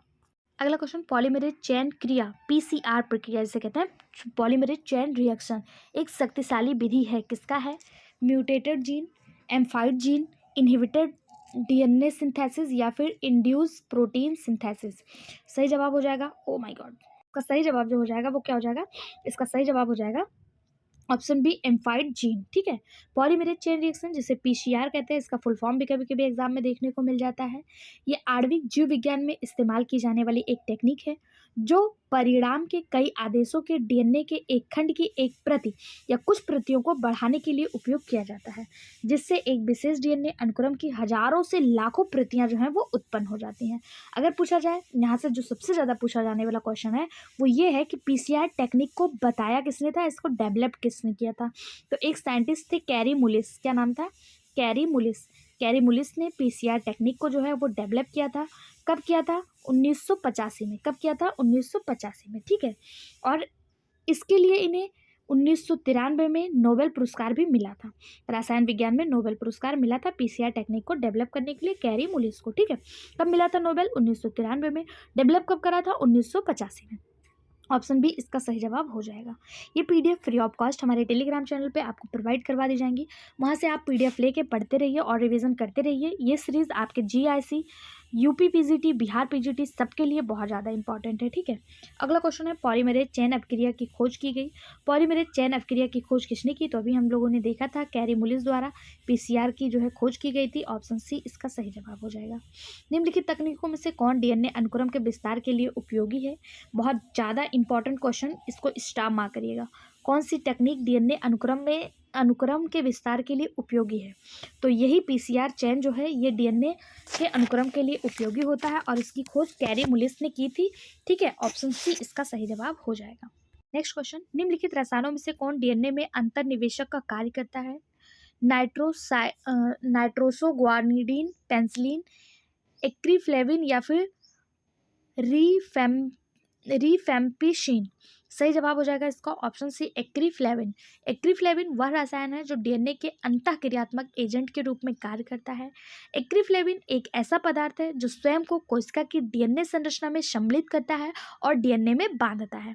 ओके, इसमें डीएनए का हास्य होता है तथा कैंसर के उपचार में डीएनए इंटरकॉलेटिंग एजेंट अपने डीएनए को नुकसान पहुंचाकर और उन्हें विभाजित होने से रोकने के लिए कैंसर प्लेट्स कोशिकाओं को मार सकते हैं, और इसमें कौन मदद करता है? एक्रीफ्लेविन करता है, ऑप्शन सी इसका सही जवाब हो जाएगा। अगला क्वेश्चन, बोवेल हाइपोथेसिस दी गई। बोवेल हाइपोथेसिस किसके द्वारा दी गई? HFC क्रिक, H.G. खुराना, M. नीरनबर्ग या फिर R.W. हॉली? हॉली को अभी हम लोगों ने हॉली के बारे में पढ़ा। हॉली किसके लिए फेमस थे? हॉली के साथ क्या हुआ था? तो हॉली जो थे इन्होंने क्या करा था, इन्होंने न्यूक्लियोटाइड अनुक्रम को खोजा था, इसके लिए हॉली को नोबेल पुरस्कार मिला था। लेकिन यहाँ पे बोवेल हाइपोथेसिस की बात की जा रही है। बोवेल हाइपोथेसिस किसने दिया? तो इसको देने वाले जो साइंटिस्ट थे वो थे FHC क्रिक। ठीक है, फ्रेडरिक क्रिक, ऑप्शन ए इसका सही जवाब हो जाएगा। कब दिया था? 1966 में। बोवेल परिकल्पना या बोवेल हाइपोथेसिस। बोवेल की परिकल्पना है क्या? तो बोवेल की जो परिकल्पना है यह बताती है कि एक अमीनो एसिड एक से अधिक कोडान का कोड कर सकती है। इस परिकल्पना के अनुसार mRNA पर कोडान के तीसरे बेस और tRNA पर एंटी कोडान के बीच बेस पेयरिंग सटीक नहीं होता और इसलिए विशिष्ट tRNA और mRNA एक से अधिक कोडान को पहचान सकते हैं। ठीक है, ऑप्शन ए इसका सही जवाब हो जाएगा। ये हाइपोथेसिस दी किसने थी? क्रिक के द्वारा दी गई थी। अगला question, genetic code of nuclear and mitochondria DNA is. नाभिकीय एवं माइटोकॉन्ड्रियल डीएनए में जीन कोड होता है। कैसा होता है? तो ये डिफरेंट होता है, यानी कि अलग अलग होता है। ऑप्शन बी इसका सही जवाब हो जाएगा। mRNA पर न्यूक्लियोटाइड के अनुक्रम और पॉलीपेप्टाइड में एसिड के अनुक्रम के बीच जो संबंध है उसी को आनुवंशिक कोडान कहा जाता है। न्यूक्लियर और माइटोकॉन्ड्रियल डीएनए का जेनेटिक कोड अलग अलग होता है। क्यों होता है? क्योंकि न्यूक्लियर डीएनए क्रोमोसोम में मौजूद होता है और माइटोकॉन्ड्रियल गुणसूत्र माइटोकॉन्ड्रिया में मौजूद होता है। ठीक है, इसलिए दोनों से अलग होते हैं। ऑप्शन बी सही जवाब। अगला क्वेश्चन, यूकैरियोट में ट्रांसक्रिप्शन का तुरंत उत्पादन होता है। यूकैरियोट में ट्रांसक्रिप्शन का उत्पादन किसके द्वारा होता है? तो इसका सही जवाब हो जाएगा HNRNA के द्वारा। यूकैरियोट में ट्रांसक्रिप्शन के तत्काल उत्पादन हेटेरोन्यूक्लियर RNA, जिसे HNRNA कहते हैं, इसके द्वारा होता है। HN हेटेरोन्यूक्लियर और RNA राइबोन्यूक्लिक एसिड।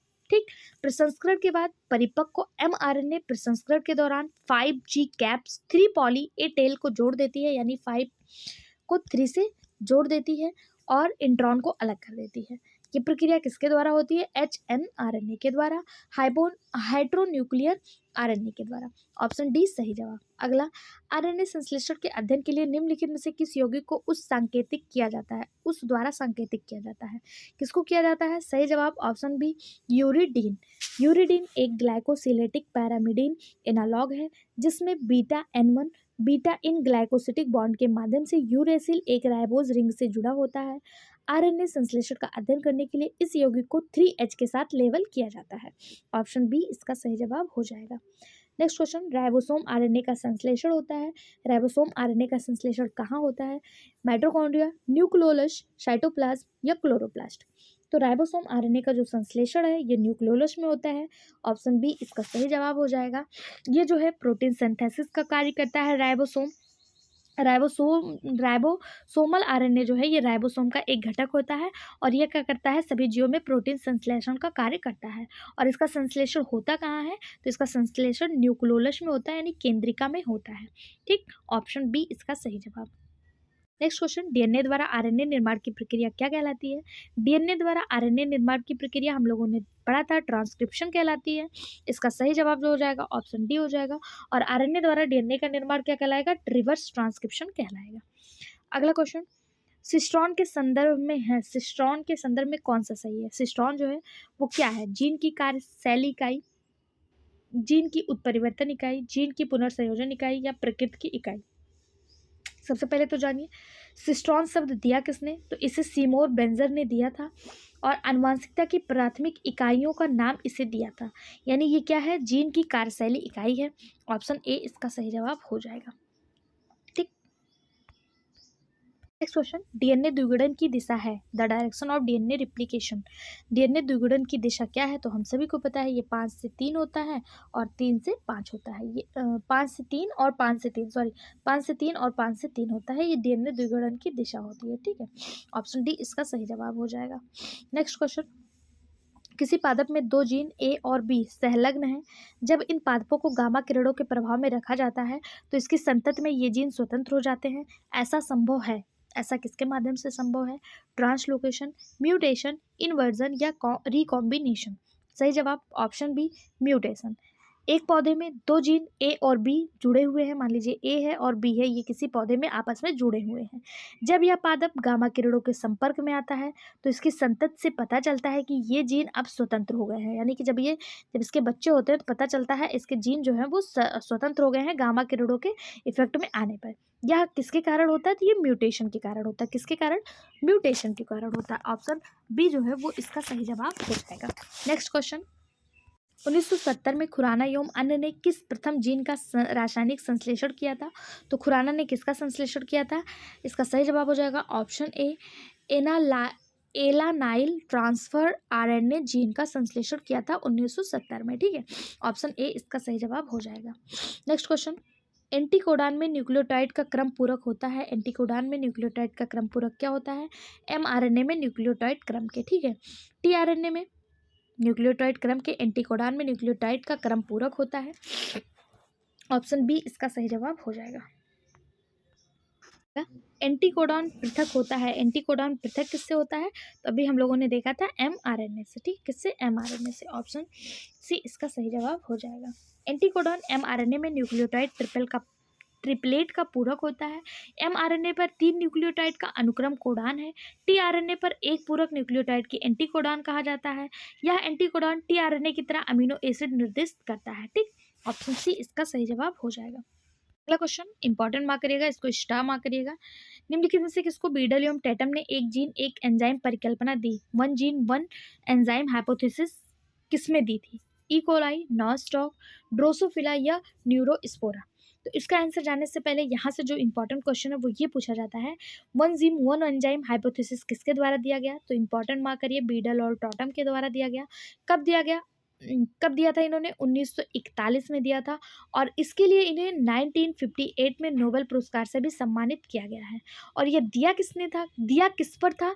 तो ये एक फफूद था, यानी एक फंगस था, एक कोष की फंगस जिसका नाम न्यूरोस्पोरा है, इस पर दिया था। ठीक है, ऑप्शन डी इसका सही जवाब हो जाएगा। अगला क्वेश्चन, एंजाइम पेटीपेज पाया जाता है माइटोकॉन्ड्रिया की outer membrane, matrix, inner membrane space या फिर inner membrane?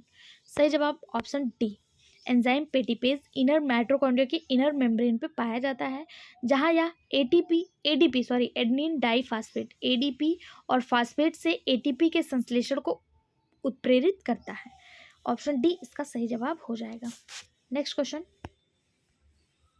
Doctor Kary V Mullis को 1993 का रसायन पुरस्कार मिला था। रसायन में नोबेल पुरस्कार मिला था, किस कार्य के लिए? तो अभी हम लोगों ने देखा था कैरी वी मुलिस को पीसीआर के लिए नोबेल पुरस्कार मिला था। ऑप्शन बी इसका सही जवाब। नेक्स्ट क्वेश्चन, एक द्विसूत्री डीएनए की माप 34 म्यू एम है, इसमें कितने 34 माइक्रोन मीटर है, इसमें कितने न्यूक्लियोटाइड जोड़े उपस्थित होंगे?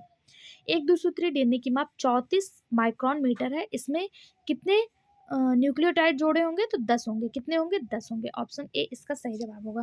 क्यों? क्योंकि न्यूक्लियोटाइड्स के प्रत्येक जोड़ों के बीच 3.4 माइक्रोन मीटर की दूरी होती है, इसलिए इसमें कितने होंगे? 10 होंगे। ठीक, ऑप्शन ए इसका सही जवाब हो जाएगा। अगला क्वेश्चन, प्रत्येक ओकाजाकी फ्रेगमेंट के 5 सिरे होते हैं। प्रत्येक ओकाजाकी फ्रेगमेंट के 5 सिरे होते हैं कहाँ पे? तो राइबो न्यूक्लियोटाइड में। ऑप्शन बी इसका सही जवाब किसमें? राइबो न्यूक्लियोटाइड में। प्रत्येक ओकाजाकी फ्रेगमेंट के 5 सिरे राइबो न्यूक्लियोटाइड होते हैं। ओकाजाकी टुकड़े डीएनए के टुकड़े हैं जो प्रतिकृति 4 पर लैंगिंग स्टैंडर्ड डीएनए संश्लेषण में क्षणिक घटक होते हैं। ऑप्शन बी सही जवाब। नेक्स्ट क्वेश्चन, निम्नलिखित में से कौन एंजाइम डीएनए के द्विगुणन को प्रारंभ करता है? DNA polymerase 1, DNA polymerase 2, DNA polymerase 3 या डीएनए पॉलीमरेज आरएनए पॉलीमरेज? सही जवाब हो जाएगा ऑप्शन ए, डीएनए पॉलीमरेज 3rd। प्राकृतिक प्रक्रिया की शुरुआत प्राइमरेज द्वारा की जाती है। डीएनए पॉलीमरेज 3rd जो है ये डीएनए के द्विगुणन को प्रारंभ करता है। ऑप्शन सी सही जवाब। अगला क्वेश्चन, निम्नलिखित में से कौन कूटक समूह पॉलीपेप्टाइड चेन के संश्लेषण के समाप्तिकरण का कारक है? यानी कि यहाँ पे पूछा जा रहा है transmission of synthesis the polypeptide chain कौन सा कोडान है? तो हम लोगों ने देखा था जो 3 कोडान थे, समाप्त कोडान 3 थे, कौन कौन से? यूएए, यूएजी और यूजीए। कहाँ पे दिख रहा है आपको ऑप्शन? ऑप्शन डी में दिख रहा है। ऑप्शन डी इसका सही जवाब हो जाएगा। ठीक, अगला क्वेश्चन, डीएनए में पायरिमिडीन डायमर बनता है जब कोशिकाओं को प्रभावित किया जाता है। डीएनए में पायरिमिडीन डायमर बनेगा कब? जब कोशिकाओं को किससे प्रभावित किया जाए? अल्ट्रावायलेट रेज से, कॉस्मिक रेज से, एक्स रेज से या गामा रेज से? कौन सी रेज कोशिकाओं पर डाला जाए जिससे पिरामिडीन डायमर बने? तो इसका सही जवाब हो जाएगा ऑप्शन ए, अल्ट्रावायलेट रेज। कोशिकाओं पर जब परावैंगनी प्रकाश डाला जाता है तो डीएनए में पायरिमिडीन डायमर बनता है। इसको जेडी वाटसन और क्रिक ने इसके अलावा इनके साथ बिल्किंस फ्रैंकलिन नामक वैज्ञानिक ने जो है क्या कहते हैं, एक मिनट रुकिए, वाटसन और क्रिक ने डीएनए का डबल हेलिक्स मॉडल दिया था। इसके अलावा फ्रैंकलिन जो थे और विल्किंस जो थे, इनके साथ क्रिक और वाटसन ने मिलकर एक्सरे से विश्लेषण द्वारा 1953 में डीएनए का जो है डबल हेलिक्स मॉडल प्रस्तुत किया था। इसके लिए इन्हें 1962 में नोबेल पुरस्कार मिला। जनरली इसके लिए डबल हेलिक्स मॉडल के वाटसन और क्रिक का नाम फेमस है। परावैग्निक प्रकाश से पिरामिडीन डायमर जो है वो बनता है। ऑप्शन ए इसका सही जवाब हो जाएगा। अगला, प्रोटीन संश्लेषण में प्रथम कोडान हमेशा यूएजी होता है। प्रोकैरियोट्स में ट्रांसलेशन के समय इस कोडान की पहचान करने वाले अणु कौन से हैं? Primer rRNA, prime rRNA, rRNA, F met tRNA या फिर मेट टीआरएनए। सही जवाब option C, F met tRNA. Protein संश्लेषण में प्रथम कोडान हमेशा AUG होता है। प्रोकैरियोट में ट्रांसलेशन के समय इस कोडान की पहचान करने वाले अणु एफ मेट टीआरएनए होता है। ठीक, ऑप्शन सी इसका सही जवाब हो जाएगा। अगर आपसे पूछ लिया जाए एफ मेट का फुल फॉर्म क्या है, तो इसका फुल फॉर्म होता है एन फॉर्मी हेलमेंथियोनिन। ठीक है, एन फॉर्मी हेलमेंथियोनिन। अगला question, the number of base per helix turn in Z DNA is. Z DNA के प्रत्येक कुंडलिनी चक्कर में बेसों की संख्या कितनी है? 10, 11, 12 या 13। तो जेड डीएनए जिसे जिगजैग कहा जाता है, ये टेढ़ी मेढ़ी होती है और इसकी प्रत्येक कुंडली चक्कर में बेसों की संख्या कितनी होती है? 12 होती है। ऑप्शन सी इसका सही जवाब हो जाएगा, जिसमें 0.38 nm प्रति बेस पेयर की वृद्धि होती है। ठीक, अगर पूछ लिया जाए कितने की वृद्धि होती है, तो 0.38 नैनोमीटर। अगला क्वेश्चन, एक कोडान में कितने न्यूक्लियोटाइड पाए जाते हैं? तो एक कोडान में 3 न्यूक्लियोटाइड पाए जाते हैं। 3 न्यूक्लियोटाइड पाए जाते हैं। ठीक है, ऑप्शन ए इसका सही जवाब हो जाएगा। अगला क्वेश्चन, डीएनए फिंगरप्रिंट में डीएनए सैंपल की केवल एक सूक्ष्म मात्रा की आवश्यकता होती है, जैसे कि रक्त के धब्बे, श्वेत रक्त कणिकाएं। क्योंकि मतलब एक सूक्ष्म मात्रा की आवश्यकता क्यों होती है? क्योंकि ये WBC large quantity of DNA is available in WBC. DNA contain nitrogen base. DNA can be amplified through PCR. DNA determine the heredity. क्यों जो है एक सूक्ष्म मात्रा में किसी चीज़ की आवश्यकता होती है? क्यों होती है? क्योंकि डीएनए जो होता है, DNA can be amplified through PCR. DNA को पीसीआर के माध्यम से संवर्धित किया जाता है, इसलिए डीएनए फिंगरप्रिंट्स में केवल एक सैंपल की आवश्यकता होती है, चाहे वो रक्त का धब्बा हो, चाहे वो हेयर हो, कुछ भी हो। ठीक है, ऑप्शन सी इसका सही जवाब हो जाएगा। नेक्स्ट क्वेश्चन, डीएनए की सर्वाधिक लंबाई जो प्लाज्मिड में क्लोनिंग की जाती है वह है। प्लाज्मिड में जो क्लोनिंग की जाती है उसमें डीएनए की सबसे अधिक लंबाई कौन सी है?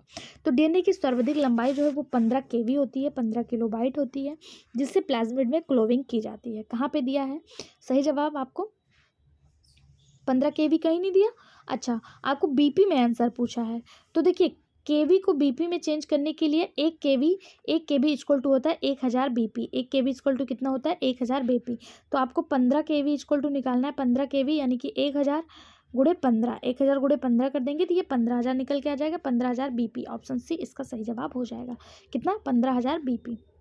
अगला क्वेश्चन, डीएनए प्राकृतिक प्रक्रिया है। The process of DNA replication is. कैसा है? डिप्रेसिव, नॉन कंजर्वेटिव, कंजर्वेटिव या फिर सेमी कंजर्वेटिव। सही जवाब हो जाएगा option D, semi conservative. DNA प्राकृतिक प्रक्रिया अर्ध संरक्षी यानी सेमी कंजर्वेटिव होती है। डीएनए में स्वद्विगुणन की प्रक्रिया को प्रतिकृतिकरण या फिर रेप्लिकेशन कहते हैं। वाटसन और क्रिक के अनुसार डीएनए का डबल हेलिक्स मॉडल किसने दिया? वाटसन और क्रिक ने दिया था। इसमें जो है एडेनिन ग्वानिन के साथ डबल बॉन्ड के में और थायमिन साइटोसिन के साथ ट्रिपल बॉन्ड के साथ जुड़ता है। ऑप्शन डी इसका सही जवाब हो जाएगा। क्वेश्चन है, जंपिंग जीन पाए जाते हैं। Jumping gene occurs in bacteria only, bacteriophage only, eukaryotes only, eukaryotes and prokaryote both. सही जवाब हो जाएगा option D, jumping gene eukaryote और प्रोकैरियोट दोनों में पाए जाते हैं। अगर पूछा जाए जंपिंग जीन की खोज किसने की थी, तो एक साइंटिस्ट थे बर्बरा मैक क्लिंटॉक। इन्होंने 1940 में 1914 में जंपिंग जीन की खोज की थी। ये डीएनए अणुओं के ऐसे खंड हैं जो डीएनए अणु के एक स्थान से अलग होकर दूसरे स्थान पर जुड़ जाते हैं। इन खंडों को क्या कहा जाता है? तो इन खंडों को ट्रांसपोज का ट्रांसपोर्ट जोन कहा जाता है। क्या कहा जाता है? ट्रांसपोर्ट जोन कहा जाता है। ठीक है, ऑप्शन डी इसका सही जवाब हो जाएगा। नेक्स्ट क्वेश्चन, प्लीज़ फ्रेंड, अगर आप लोग को वीडियो पसंद आ रहा हो तो आप लोग से अनुरोध है प्लीज़ चैनल को सब्सक्राइब कर लें, क्योंकि इस वीडियो में LT grade, NVS, KVS, EMRS, TGT, PGT सबके प्रीवियस ईयर क्वेश्चन कवर किए गए हैं और आपको अच्छे एक्सप्लेनेशन के साथ प्रोवाइड करवाए जा रहे हैं।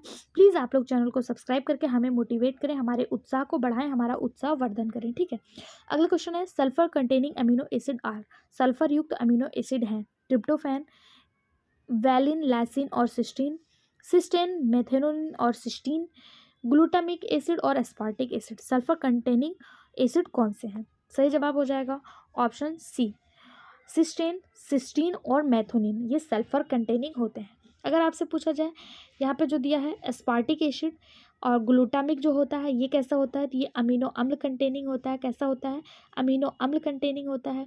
इसके अलावा अगर बात करें हम कि एक क्षारीय अमीनो अम्ल होता है जो लाइसिन, अर्जिनिन और हिस्टिडीन कंटेन करता है। इसके अलावा पैरोमेटिक अमीनो अम्ल होता है जिसे फेनिल एनिल, ट्रायोसिन और ट्रिप्टोफैन कंटेन करता है। बाकी यहाँ पे सिस्टेन, मिथोनिन और सिस्टीन जो है ये सल्फर कंटेनिंग होता है। ऑप्शन सी इसका सही जवाब हो जाएगा। आज के 50 क्वेश्चन यहीं पे कंप्लीट होते हैं। इस चैप्टर में टोटल 148 क्वेश्चन है, 148, जिसमें molecules was awarded in the year. मतलब कि क्या पूछा जा रहा है यहाँ पे पूछा जा रहा है डीएनए अणुओं की शोध के लिए नोबेल पुरस्कार किस वर्ष मिला था।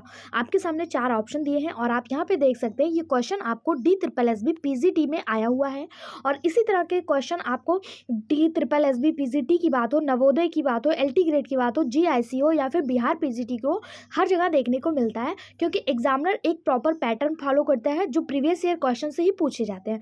तो ये वीडियो आपके लिए हर एग्जाम के लिए हेल्पफुल होगा। अगर आप नए हैं तो प्लीज़ आप लोग से अनुरोध है चैनल को सब्सक्राइब कर लीजिए। जिस दिन हमारे 10,000 सब्सक्राइबर हो जाएंगे उसी दिन आपको बायोलॉजी के जिस तरह आप पेड बैच देखते हैं ना, उसी तरह पेड बैच की तरह आपको बैचेस मिलने स्टार्ट हो जाएंगे विद थ्योरी, विद अच्छे एक्सप्लेनेशन और साथ साथ प्रीवियस ईयर क्वेश्चन तो मिलते ही मिलते रहेंगे। तो आप लोग से अनुरोध है, अभी तक आप लोगों ने अगर चैनल को सब्सक्राइब नहीं करा है तो हमारे मोटिवेशन के लिए चैनल को सब्सक्राइब कर लीजिए और इसको अपने सभी दोस्तों के साथ शेयर कर दीजिए। क्वेश्चन जो पूछा गया, डीएनए अणुओं के शोध के लिए नोबेल पुरस्कार किस वर्ष मिला था, तो इसका सही जवाब हो जाएगा 1962, यानी कि 1962 में। अगर पूछा जाए किसको मिला था तो आप सभी को पता है 1953 में वाटसन और क्रिक नामक वैज्ञानिक ने डीएनए का डबल हेलिक्स मॉडल दिया था और उसी के लिए इन्हें 1962 में 1962 में, यहाँ पे 53 होगा, 1962 में नोबेल पुरस्कार जो है वो प्रदान किया गया था। ऑप्शन ए इसका सही जवाब हो जाएगा। नेक्स्ट क्वेश्चन देखते हैं। ये क्वेश्चन भी आपका DSSB पीजीटी में पूछा गया है। रेडियो लेवल डैश के सहयोग से डीएनए संश्लेषण का अध्ययन किया जाता है, यानी DNA synthesis is situated bye incorporation of radio level. Radio level किसके क्या होता है? एडेनिन, रिबॉक्स एंगर, यूरेसिल या फिर थायमिडिन। इसका सही जवाब हो जाएगा ऑप्शन डी, थायमिडिन। थायमिडिन में डीएनए संश्लेषण का अध्ययन रेडियो लेवल के सहयोग से किया जाता है। क्यों? क्योंकि थायमीन बेस केवल डीएनए में मौजूद होता है। डीएनए और प्रोटीन की संरचना का अध्ययन करने के लिए C14 और H3, थायमिडिन, यूरिडीन और अमीनो अम्ल जैसे क्षारकों को शामिल किया जाता है। ओके, ऑप्शन डी इसका सही जवाब हो जाएगा। नेक्स्ट क्वेश्चन है, रिवीजन करने के लिए ये पीडीएफ आपको फ्री ऑफ कॉस्ट हमारे टेलीग्राम चैनल पे मिल जाएंगे, तो आप लोग टेलीग्राम चैनल भी ज्वाइन कर लीजिए।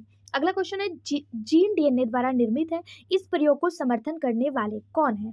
मतलब कि gene is a made of DNA was experimentally provided by, ये प्रयोग किसने किया था या फिर इसको समर्थन किसने दिया था कि जो जीन है वो डीएनए से मिलकर बना हुआ है? ग्रिफिथ, मैसल्स और स्टाल, फिशर या फिर एब्री और उनके सहयोगियों ने। तो जीन जो है ये डीएनए से मिलकर बना हुआ है, बिल्कुल सही बात है। डीएनए ही आगे चलकर, जब ये डीएनए थोड़ा अपने आप को करता है, बड़ा करता है, तो आगे चलकर क्रोमोसोम बनाता है और क्रोमोसोम पे ही जीन प्रेजेंट होता है। इस बात को जो अप्रूवल देने वाले थे वो थे एब्री और उनके सहयोगियों ने। ऑप्शन डी इसका सही जवाब हो जाएगा। अगर पूछा जाए उनके सहयोगियों में नाम किसका है, तो उनके सहयोगियों में नाम था मैककार्टी और इनके अलावा इनके एक और सहयोगी थे मैक्लिओड।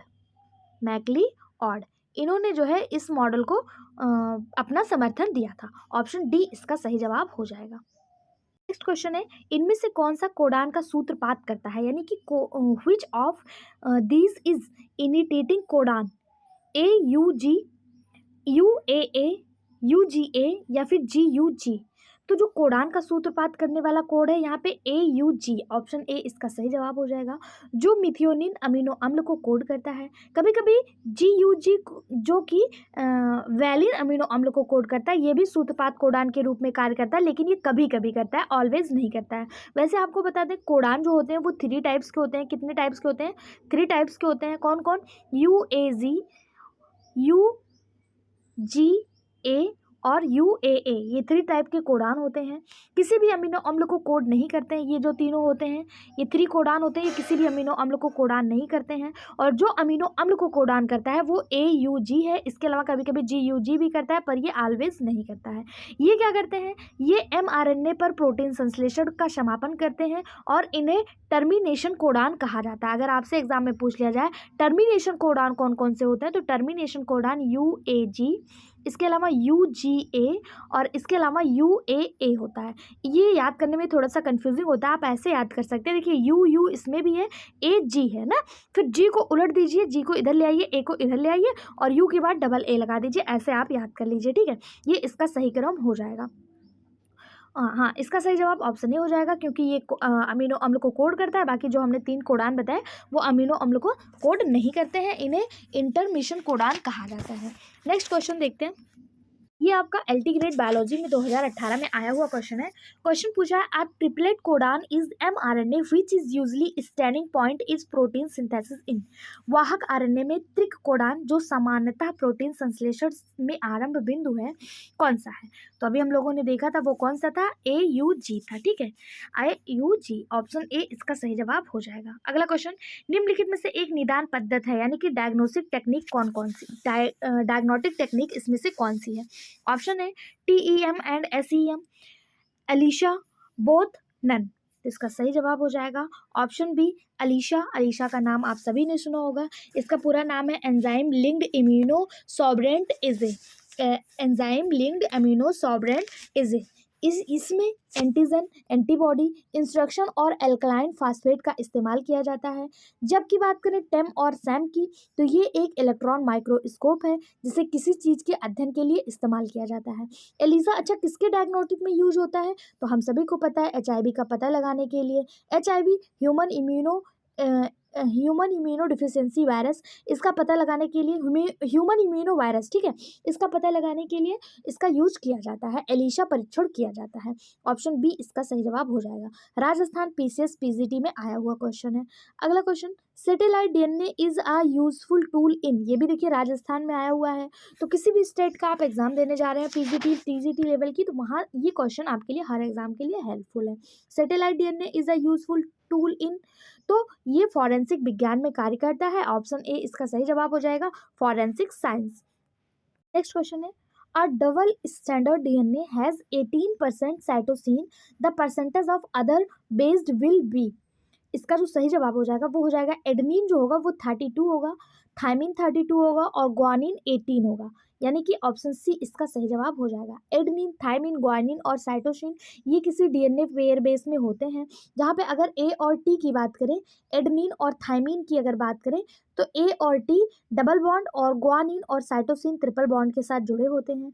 बात करें A+G की, तो ये 50% प्यूरिन होते हैं और T+C ये 50% पिरामिडिन होते हैं, ठीक है, जिसमें C को 18% दिया जाता है। अगर C को 18% दिया जाएगा तो G भी तो 18% होगा। चूंकि यहाँ पे ऑप्शन में कहीं भी C दिया नहीं है, तो हम G को मानक मान लेते हैं, क्योंकि G = C ही होता है, तो यहाँ पे C मान लेंगे। तो ऑप्शन ए इसका सही जवाब हो जाएगा, 32, 32 और 18, ठीक है, इसका सही जवाब हो जाएगा। हाँ, इसको 32 कैसे दिए? क्योंकि A+G अगर होता है, एक मिनट, A+G अगर होता है, A+G होता है तो A को देते हैं 18%, और अगर A को 18% देंगे तो A को देंगे 18%, ठीक है, A को देंगे A को देंगे 32% और G को देते हैं 18%। D को कितना देते हैं? 18%। अभी हम लोगों ने यहाँ देखा था, तो A को 32%, T को 32% और G को 18% देंगे, ठीक है, ऑप्शन सी इसका सही जवाब हो जाएगा। अगला क्वेश्चन, DNA का खंड जो क्रॉसिंग ओवर में भाग लेता है, DNA का कौन सा खंड है जो क्रॉसिंग ओवर में भाग लेता है?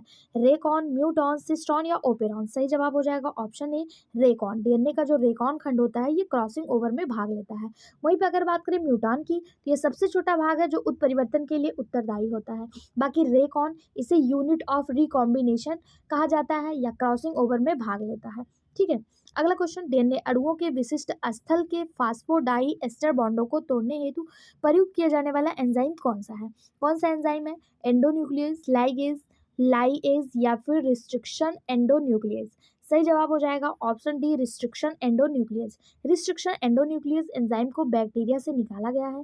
इसका उपयोग आनुवंशिकी विज्ञान में डीएनए के फास्फोडाइएस्टर बंधों को तोड़ने के लिए किया जाता है, इसलिए इसे रासायनिक चाकू या फिर मॉलिक्यूलर सीजर या फिर कहें मॉलिक्यूलर ब्लेड के नाम से भी जाना जाता है। ऑप्शन डी इसका सही जवाब हो जाएगा। ये क्वेश्चन भी आपका राजस्थान पीजीटी में पूछा गया था। नेक्स्ट क्वेश्चन है, डीएनए को देखने के लिए डीएनए खंडों को रंजित किया जाता है, यानी डीएनए को देखने के लिए डीएनए खंडों को किससे स्टेन किया जाता है? स्टेन करने का पूछ रहा, किससे किया जाता है? तो इसको जो है एथिडियम ब्रोमाइड के बाद परावैंगनी प्रकाश से दीप्त किया जाता है, यानी कि ऑप्शन सी इसका सही जवाब हो जाएगा। Ethidium bromide followed by UV light expose. ठीक है, नेक्स्ट क्वेश्चन है, which is an example of palindromic nucleotide sequence?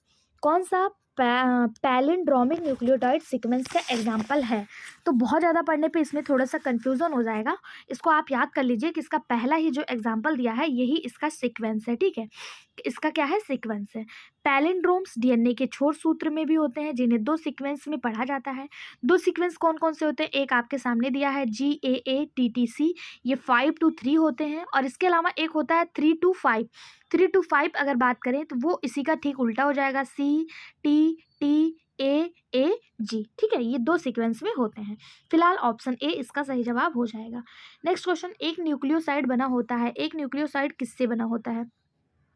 Option है phosphate group and pentose sugar, साथ ही साथ nitrogenous base, pentose sugar nitrogenous base pentose phosphate group, या फिर none of this. सही जवाब हो जाएगा इसका ऑप्शन बी। एक न्यूक्लियोसाइड जो है ये पेंटोज शुगर के साथ साथ नाइट्रोजनस बेस से बना होता है। फास्फेट समूह पेंटोज शुगर और नाइट्रोज सागर के मिलने से न्यूक्लियोटाइड बनता है। अगर इन तीनों से मिलने से क्या बनेगा? न्यूक्लियोटाइड बनेगा। टाइड यहाँ पे साइड लिखा है, ठीक है, दोनों में बहुत अंतर है, ध्यान दीजिएगा। इसका सही जवाब ऑप्शन बी हो जाएगा। नेक्स्ट क्वेश्चन है, निम्नलिखित में से कौन सबसे शक्तिशाली उत्परिवर्तन है, यानी कि सबसे मोस्ट पोटेंट म्यूटेशन कौन सा है इसमें से? हाइड्रोक्सिलमीन, कैल्शियम, 5 ब्रोमो डीऑक्सी यूरिडीन, नाइट्रोसोगुआडीन। सही जवाब हो जाएगा इसका ऑप्शन डी नाइट्रोस गुआनिडीन। ये जो है ये एक शक्तिशाली रासायनिक उत्परिवर्तन है, लेकिन वर्तमान में अगर सबसे शक्तिशाली उत्परिवर्तन की बात करें तो वो मस्टर्ड गैस है। क्या है? मस्टर्ड गैस है। ऑप्शन के अनुसार तो ऑप्शन डी सही हो जाएगा, लेकिन अगर सबसे शक्तिशाली गैस की बात करें तो ऑप्शन डी इसका मतलब मस्टर्ड गैस हो जाएगा। ठीक है, लेकिन यहाँ पे जो दिया है वो इसके हिसाब से ऑप्शन डी हो जाएगा।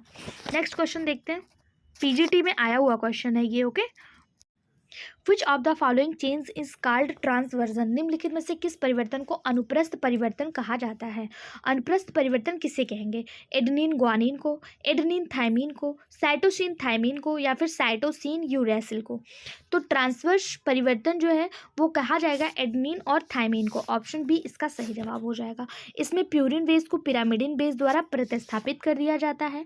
ठीक है, पहली बार अगर पूछा जाए ट्रांसवर्स के बारे में बताया किसने था, तो ई फ्रिस नाम के वैज्ञानिक थे। कौन थे? ई फ्रिस नाम के वैज्ञानिक थे। इन्होंने 1959 में यह अवधारणा बताई थी, ट्रांसवर्स के बारे में सूचना दी थी। ठीक है, इसमें होता क्या है, इसमें प्यूरिन बेस के द्वारा पिरामिडिन बेस को प्रतिस्थापित कर दिया जाता है और एडेनिन जो है वो थाइमिन को रिप्लेस कर देता है। ठीक, ऑप्शन बी इसका सही जवाब हो जाएगा। अगला क्वेश्चन है जो आपका यूपीपीसीएस प्री में आया हुआ है, substitution of a purine nucleotide by a pyrimidine nucleotide is called। Pyrimidine nucleotide द्वारा प्यूरिन न्यूक्लियोटाइड के प्रतिस्थापन को क्या कहा जाता है? तो अभी हम लोगों ने देखा था, इसी को ट्रांसवर्जन कहा जाता है। ट्रांसवर्जन कहा जाता है, ऑप्शन सी इसका सही जवाब हो जाएगा। नेक्स्ट क्वेश्चन है आपका, डीएनए में कौन सा एक उपग्रह डीएनए है, यानी कि कौन सा डीएनए का सैटेलाइट डीएनए है?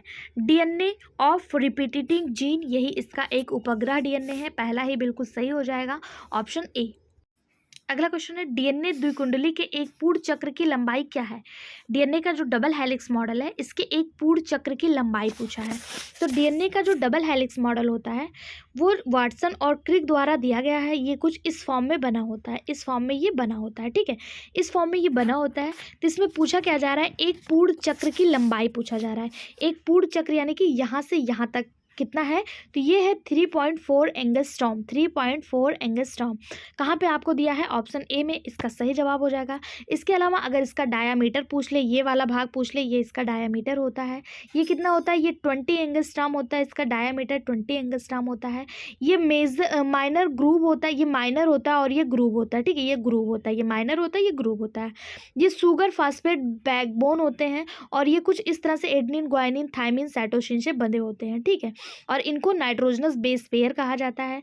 और अगर इसकी बात करें तो 3.4 एंगस्ट्रॉम होता है। इसके अलावा अगर बात करें वन कंपेयर टर्न की, जहाँ से ये ऐसे मुड़ रहा है, एक टर्न ले रहा है, तो ये 34 एंगस्ट्रॉम होता है। कितना, 34 एंगस्ट्रॉम होता है, ठीक है। इसका सही जवाब ऑप्शन ए हो जाएगा। और एक मतलब टर्न की ये बात कर रहा है, एक हेलिक्स की बात कर रहा है, तो ये 34 एंगस्ट्रॉम होगा। 34 एंगस्ट्रॉम को अगर हम नैनोमीटर में चेंज करेंगे तो ये 3.4 नैनोमीटर आ जाएगा। ओके, ऑप्शन ए इसका सही जवाब पीजीटी बॉटनी में पूछा गया क्वेश्चन है। नेक्स्ट क्वेश्चन है अ कोडान कंसिस्ट ऑफ। एक कोडान मिलकर क्या बनाता है। एक कोडान 3 बेस पेयर बनाता है, ऑप्शन बी इसका सही जवाब हो जाएगा। अभी हम लोगों ने देखा था एक कोडान 3 नाइट्रोजनी क्षार युक्त न्यूक्लियोटाइड के से मिलकर बना होता है। नीरनबर्ग और मथाई ने यह बताया था कि ट्रिपल कोड मिलकर कुल 64 प्रकार के कोडान बना सकते हैं और ये 64 अमीनो एसिड के लिए कोड कर सकते हैं। लेकिन अगर सबसे पहले पूछा जाए कि ट्रिपल कोडान यानी कि त्रिक कोडान के बारे में या फिर त्रिगुणिक कोडान के बारे में सबसे पहले किसने बताया था, तो वो एक साइंटिस्ट थे, जॉर्ज गैमो नाम के साइंटिस्ट थे। इन्होंने ट्रिपल कोडान के बारे में बताया था। लेकिन नीरनबर्ग और मेथाई ने यह बताया था कि ये जो ट्रिपल कोडान है ये मिलकर 64 प्रकार के कोडान बना सकते हैं जो 64 अमीनो अम्ल के लिए कोड कर सकते हैं। ये बात नीरनबर्ग और मथाई ने बताया था।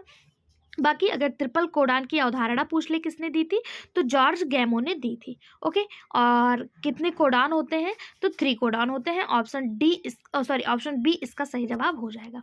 Next question, a sequence invariable code of. एक पॉली एक अनुक्रम हमेशा के लिए कोड करता है। क्या कोड करता है, प्रोलीन, लाइसिन, वैलिन या ल्यूसीन। तो इसका सही जवाब हो जाएगा ऑप्शन बी लाइसिन। मथाई ने यह अवधारणा बताई थी और उन्होंने कहा था कि एक पॉली जो है वो हमेशा एक लाइसिन को कोड करेगा। लाइसिन के कोड के लिए होता है, ठीक है, ए जो है ए जो पॉली है, ए पॉलीमर है, ए जो बहुलक है, ये लाइसिन के लिए करेगा। अगर बी की बात कर लें, बी किसको करेगा, तो बी प्रोलीन को करेगा। और यू की बात कर लें तो ये एलेनिन को करेगा। जिस तरह आपको पीजीटी में ए को पूछ लिया, ए किसको कर रहा है, तो वो लाइसिन को कर रहा है। बी भी पूछ सकता है और यू भी पूछ सकता है। बी किसको करेगा, ये प्रोलीन को करेगा। और यू किसको करेगा, यू करेगा एलानीन को, जो आपको ऑप्शन में नहीं दिया है, यू करेगा एलेनीन को, ठीक है। इसका सही जवाब ऑप्शन बी हो जाएगा।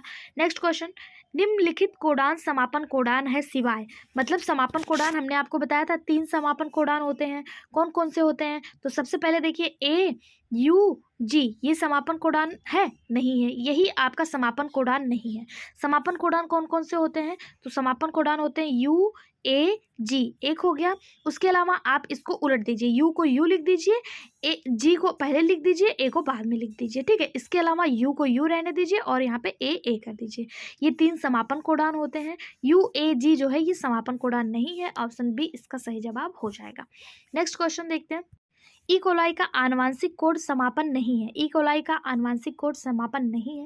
Human genetic code of birds, mitochondrial genetic code या एल्गल जेनेटिक कोड। तो इसका सही जवाब हो जाएगा ऑप्शन सी, माइटोकॉन्ड्रियल आनुवांशिक कोड के समान नहीं है। ई कोलाई का जो आनुवांशिक कोड है वो मानव आनुवांशिक कोड, बर्ड्स आनुवांशिक कोड और एल्गल जेनेटिक कोड के इक्वल है, लेकिन ये माइटोकॉन्ड्रियल जेनेटिक कोड के समान नहीं है। आनुवांशिक कोड लगभग सार्वभौमिक है, यानी कि माइटोकॉन्ड्रियल और कुछ प्रोटोजोआ को छोड़कर सभी में आनुवांशिक कोड जो है वो लगभग इक्वली होता है, ठीक है। ऑप्शन सी इसका सही जवाब हो जाएगा। अगला क्वेश्चन, सेमी कंजर्वेटिव डीएनए प्रकृति के वाटसन और क्रिक विचार को प्रयोगात्मक रूप से स्थापित किया। ओसनबर्ग ने, मैसेल्सन ने, लेवी मोटालनी द्वारा या फिर बेली के द्वारा। तो इसका सही जवाब हो जाएगा ऑप्शन बी, मेसलसन द्वारा। सर्वप्रथम मेसलसन और स्टाहल नाम के साइंटिस्ट थे। इन्होंने प्रोकैरियोटिक जीव जैसे ई कोलाई में डीएनए द्विगुणन के अर्धसंरचनात्मक प्रक्रिया को प्रयोग करके सिद्ध किया। उसके बाद टेलर ने इसे यूकैरियोटिक में प्रदर्शित किया। यानी जो वाटसन और क्रिक का डबल हेलिक्स मॉडल था, इसको सिद्ध किसने किया? मेसलसन ने। ठीक है, मेसलसन और इनके साथ एक साइंटिस्ट थे स्टाहल। और इसके बाद ये इन्होंने प्रोकैरियोटिक में किया था। यूकैरियोट में किसने किया? तो एक टेलर नाम के साइंटिस्ट आए, टेलर, इन्होंने यूकैरियोट में इसको सिद्ध किया था। ठीक है, ऑप्शन बी इसका सही जवाब हो जाएगा।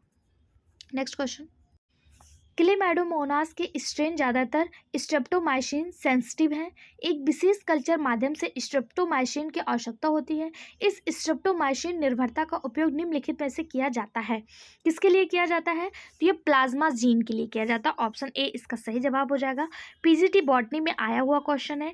केंद्रीय डीएनए के अतिरिक्त कोशिकीय द्रव्य डीएनए अणुओं को एक साथ मिलकर प्लाज्मा जीन कहा जाता है। ठीक है, और ये जो होता है ये इसी के लिए किया जाता है। ऑप्शन ए इसका सही जवाब हो जाएगा। नेक्स्ट क्वेश्चन, निम्नलिखित में से कौन भविष्य की पीढ़ी के लिए सबसे हानिकारक है? यानी कौन सा हार्मफुल है? डिलीशन, डुप्लीकेशन, इन्वर्जन या फिर ट्रांसलोकेशन? तो इसका सही जवाब हो जाएगा ऑप्शन सी, इन्वर्जन। इन्वर्जन है क्या? तो ये एक प्रकार का अंतरा गुणसूत्रीय उत्परिवर्तन है, जिसमें गुणसूत्र का एक भाग अलग होकर पुनः उलटकर जुड़ता है। इसके फलस्वरूप बंधत्या उत्पन्न होती है तथा यह भविष्य के लिए हानिकारक होता है।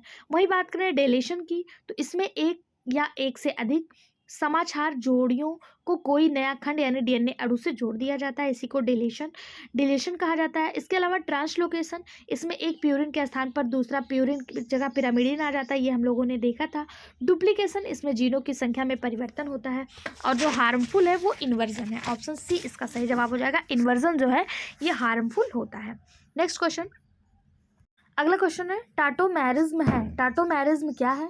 ऑप्शन है pairing of purine with purine, pairing of pyrimidine with pyrimidine, both of above, या pairing of purine with pyrimidine. तो इसका सही जवाब हो जाएगा पिरामिडिन के साथ प्यूरिन की जोड़ी टाटोमेरिज्म कहलाती है। ऑप्शन डी इसका सही जवाब पीजीटी में आया हुआ क्वेश्चन है। ठीक है, इसका अगर पूछा जाए टाटोमेरिज्म जो है ये कहलाता है प्यूरिन के साथ पिरामिडिन। ठीक है, ये टाटोमेरिज्म कहलाता है। ओके, ऑप्शन डी इसका सही जवाब हो जाएगा। नेक्स्ट क्वेश्चन है, यदि पुनर्संयोजन प्रतिशत 10 है तो गुणसूत्र पर संबंधित जीन के बीच की दूरी मानचित्र इकाई क्या होगी? 20, 5, 10 या 50? तो इसका सही जवाब हो जाएगा अगर पुनर्संयोजन 10 है तो मानचित्र इकाई भी 10 ही होगी। ठीक है, मतलब यदि एक बात करें एक रिकॉम्बिनेशन की, तो ये एक मैप यूनिट के बराबर होता है, और 10 रिकॉम्बिनेशन जो होगा वो भी 10 मैप यूनिट के बराबर ही होगा। ठीक है, यानी ये दोनों ऑलवेज इक्वल होते हैं। ऑप्शन सी इसका सही जवाब हो जाएगा। नेक्स्ट क्वेश्चन, राइबोन्यूक्लियस उदाहरण है। राइबोन्यूक्लियस किसका उदाहरण है? तो राइबोन्यूक्लियस जो है ये हाइड्रोलेज का उदाहरण है, हम सभी को पता है। ऑप्शन ए इसका सही जवाब हो जाएगा। राइबोन्यूक्लियस जो है एक हाइड्रोलेज एंजाइम है। अगला क्वेश्चन, इनमें से कौन सा सबसे छोटा आरएनए है? सबसे छोटा आरएनए कौन सा होता है?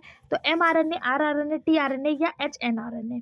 सही जवाब हो जाएगा ऑप्शन सी, टीआरएनए। टीआरएनए सबसे छोटा आरएनए होता है। आरआरएनए की बात करें तो ये आरआरएनए का निर्माण केंद्रिका यानी न्यूक्लियोलस में होता है, जबकि एमआरएनए यानी मैसेंजर आरएनए तथा टीआरएनए जिसे स्थानांतरण या ट्रांसफर आरएनए कहते हैं, इनका निर्माण न्यूक्लियस में होता है। इस बात को आपको ध्यान देना है। एमआरएनए और टीआरएनए कहाँ निर्मित होते हैं? न्यूक्लियस में होते हैं। कहाँ पे होते हैं? न्यूक्लियस में होते हैं, न्यूक्लियस में। और आरआरएनए कहाँ पे होता है? ये आरआरएनए का निर्माण कहाँ होता है? न्यूक्लियोलस में होता है। कहाँ पे होता है? न्यूक्लियोलस में होता है। ओके, और जो सबसे छोटा आरएनए है वो टीआरएनए होता है। टीआरएनए पर प्रतिकोडान भी होता है, इसे एडाप्टर या संग्राहक आरएनए भी कहा जाता है। वही बात करें अगर एचएनआरएनए की, तो इसे हेट्रोजीनस न्यूक्लियर आरएनए कहा जाता है, और इसका कोई भी विशेष स्थान नहीं होता है हेट्रोजीनस न्यूक्लियस आरएनए का। ठीक है, इस हिसाब से ऑप्शन सी इसका सही जवाब हो जाएगा। ये क्वेश्चन पीसीएस में और पीजीटी में दोनों में आया हुआ क्वेश्चन है। आप ये मत सोचिएगा कि अगर पीसीएस में पूछा गया तो टीचिंग में नहीं पूछा जाएगा, पीसीएस के क्वेश्चन भी टीचिंग में पूछे जाते हैं। अगला क्वेश्चन है, anticodon loop of tRNA contain. TRNA में कूटरोधी लूप में होता है 5 unpair base, 7 unpair base, 3 unpair base, 3 pair base या 5 पेयर बेस।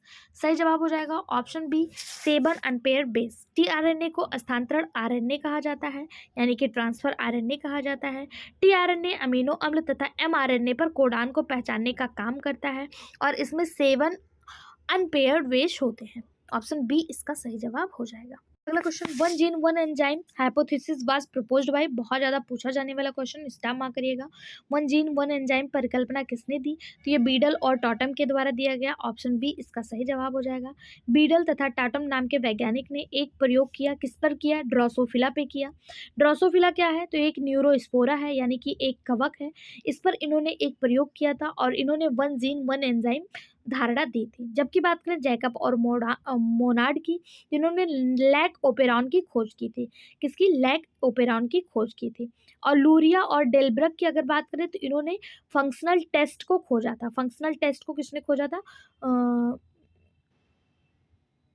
लूरिया और डेलब्रग ने। इसका सही जवाब ऑप्शन बी हो जाएगा। बीडल और टॉटम ने वन जीन वन एंजाइम परिकल्पना दी थी।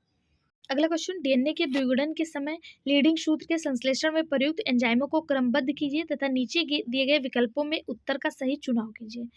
तो ये जो एंजाइम का सही क्रम होता है, ये होता है, कैसे होता है इसका क्रम? इसका क्रम होता है topoisomerase, helicase, RNA, polymerase, DNA, polymerase third. ये इसका एक क्रम होता है, ठीक है, इसका क्रम होता है। जिसमें अगर बात करें टोपो आइसोमरेज की, तो यह सूत्रों को छोटे छोटे टुकड़ों में काटता है। फिर हेलिकेज क्या होता है? तो यह डीएनए के 2 सूत्रों को खोल देता है। आरएनए पॉलीमरेज क्या करता है? तो यह आरएनए प्राइमर का निर्माण करता है। और डीएनए पॉलीमरेज थर्ड क्या करता है? तो यह नई पीढ़ी श्रृंखला को आगे बढ़ाता है। ऑप्शन सी इसका सही जवाब हो जाएगा। पीजीटी बायोलॉजी में आया हुआ क्वेश्चन है। पीडीएफ आपको फ्री ऑफ कॉस्ट हमारे टेलीग्राम चैनल पर मिल जाएगा, वहां से लेके अपना रिवीजन करते रहिएगा। अगला question, genetic code was disappear by, अनुवांशिक कोड का विकुटन किया गया नीरनबर्ग द्वारा, वाटसन द्वारा, क्रिक द्वारा या मूलर द्वारा? सही जवाब ऑप्शन ए नीरनबर्ग। कब किया? 1961 में। ऑप्शन ए इसका सही जवाब हो जाएगा। अगला क्वेश्चन है, according to template theory amino acid first comes in contact of. Template सिद्धांत के अनुसार अमीनो अम्ल को पहले किसके संपर्क में आते हैं? प्रोटीन, एमआरएनए, डीएनए या फिर टीआरएनए? सही जवाब ऑप्शन डी टीआरएनए। टेम्पलेट सिद्धांत के अनुसार अमीनो एसिड जो है वो सबसे पहले टीआरएनए से जुड़ते हैं। टीआरएनए अमीनो अम्ल के वाहक का कार्य करते हैं, इसीलिए इन्हें ट्रांसफर आरएनए कहा जाता है और इन्हें कोशिका द्रव्य में राइबोसोम तक ले जाते हैं, ठीक है। इस कारण इन्हें जो है क्या कहा जाता है? ट्रांसफर आरएनए कहा जाता है। कोशिका में 20 अमीनो अम्लों के लिए 20 अलग अलग टीआरएनए अणु होते हैं। इन पर अमीनो अम्ल से जुड़ने का स्थल होता है तथा एमआरएनए के विशिष्ट कोडान से जुड़ने के लिए एंटीकोडान होते हैं।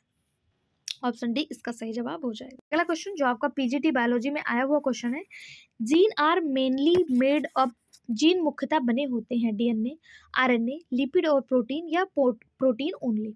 सही जवाब ऑप्शन ए डीएनए। जीन जो है ये मुख्यतः डीएनए के बने होते हैं।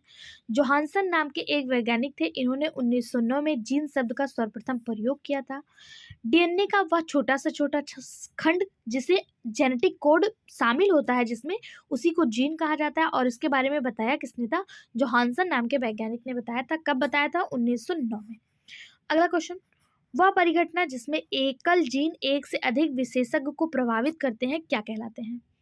प्रवेद यानी पेंट्रेशन, पॉलीडेक्टाइल्स, पॉलीपोलाइड या फिर पेलियोट्रॉफी? सही जवाब हो जाएगा इसका ऑप्शन डी पेलियोट्रॉपी। वह परिघटना जिसमें एकल जीन एक से अधिक विशेषज्ञ को प्रभावित करते हैं यानी कि इन्फ्लुएंस करते हैं, वो पेलियोट्रॉफी कहलाते हैं। ऐसा जीन जो कई दृश्य रूपी यानी पेनियोट्रॉपी को प्रदर्शित करता है उसे पेलियोट्रॉपी जीन कहा जाता है। पेलियोट्रॉपिक जीन में उत्परिवर्तन एक साथ कई लक्षणों पर प्रभाव डालते हैं, ठीक। ऑप्शन डी इसका सही जवाब हो जाएगा। अगला क्वेश्चन है, synthesis of DNA is called, DNA का संश्लेषण कहलाता है रिप्लिकेशन, ट्रांसक्रिप्शन, ट्रांसलेशन, एमिनेशन? सही जवाब हो जाएगा ऑप्शन ए रिप्लिकेशन। डीएनए का संश्लेषण रिप्लिकेशन कहलाता है। क्या कहलाएगा? रिप्लिकेशन। डीएनए रिप्लिकेशन कोशिका चक्र के दौरान इंटरफेज के एस फेज में पाया जाता है। डीएनए रिप्लिकेशन जो है ये कोशिका चक्र के दौरान इंटरफेज के एस फेज में पाया जाता है और डीएनए का संश्लेषण क्या कहलाता है, रिप्लिकेशन कहलाता है। ऑप्शन ए इसका सही जवाब हो जाएगा। अगला question, RNA depend DNA polymerase leads to information of. RNA निर्भर डीएनए पॉलीमरेज क्या बनाता है, split gene, bacterial DNA, C DNA या बी डीएनए। सही जवाब हो जाएगा option C DNA. RNA depend जो डीएनए पॉलीमरेज है वो सी डीएनए बनाता है। सी डीएनए को पूरक डीएनए कहा जाता है। यह एक द्विकुंडलित डीएनए है जिसका निर्माण एकल कुंडलित आरएनए या माइक्रो आरएनए के टेम्पलेट पर रिवर्स ट्रांसक्रिप्टेज विकार की प्रकृति के फलस्वरूप होता है।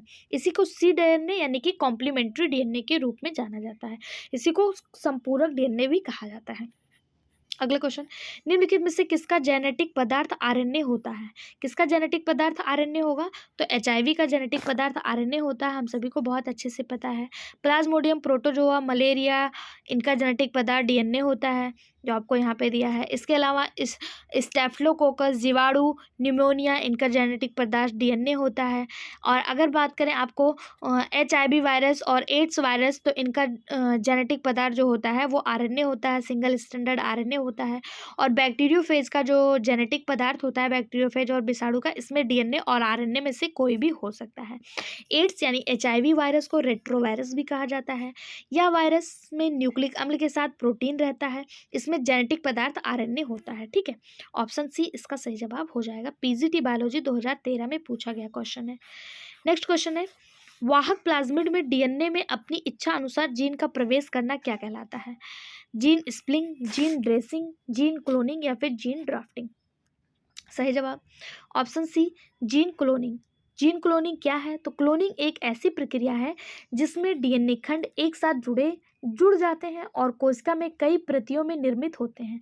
आमतौर पर एक आनुवंशिक संयोजन को प्राप्त करने के लिए दो खंडों में से प्रत्येक का एक सिरा जुड़ा होता है और इसी को जीन क्लोनिंग कहा जाता है। ऑप्शन सी इसका सही जवाब हो जाएगा। अगला क्वेश्चन, आरएनए तथा प्रोटीन का संश्लेषण कहाँ होता है।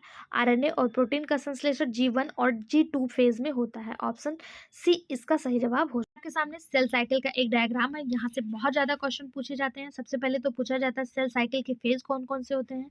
तो सेल साइकिल का फेज होता है G1, उसके बाद S, उसके बाद G2 और उसके बाद M फेज जो होता है ये सबसे छोटा होता है। इसे सेल डिवीजन फेज या माइटोटिक फेज कहा जाता है। यह सबसे छोटा होता है लेकिन सबसे ज़्यादा कार्य यहीं पर होता है, क्योंकि प्रोफेज, मेटाफेज, इनाफेज, टीलोफेज और कैरियोकाइनेसिस इसी यम वाले फेज में होती है। और M फेज और G फेज के बीच में एक फेज होता है जिसे G0 फेज कहा जाता है।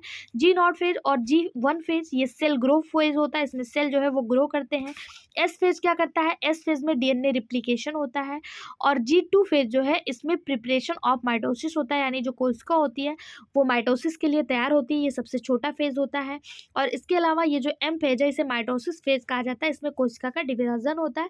यह सबसे छोटा होता है और सबसे छोटा होने के साथ साथ इसमें सबसे ज़्यादा वर्क होता है। ठीक है, ऑप्शन यहाँ पे ये आपके सामने सेल साइकिल है।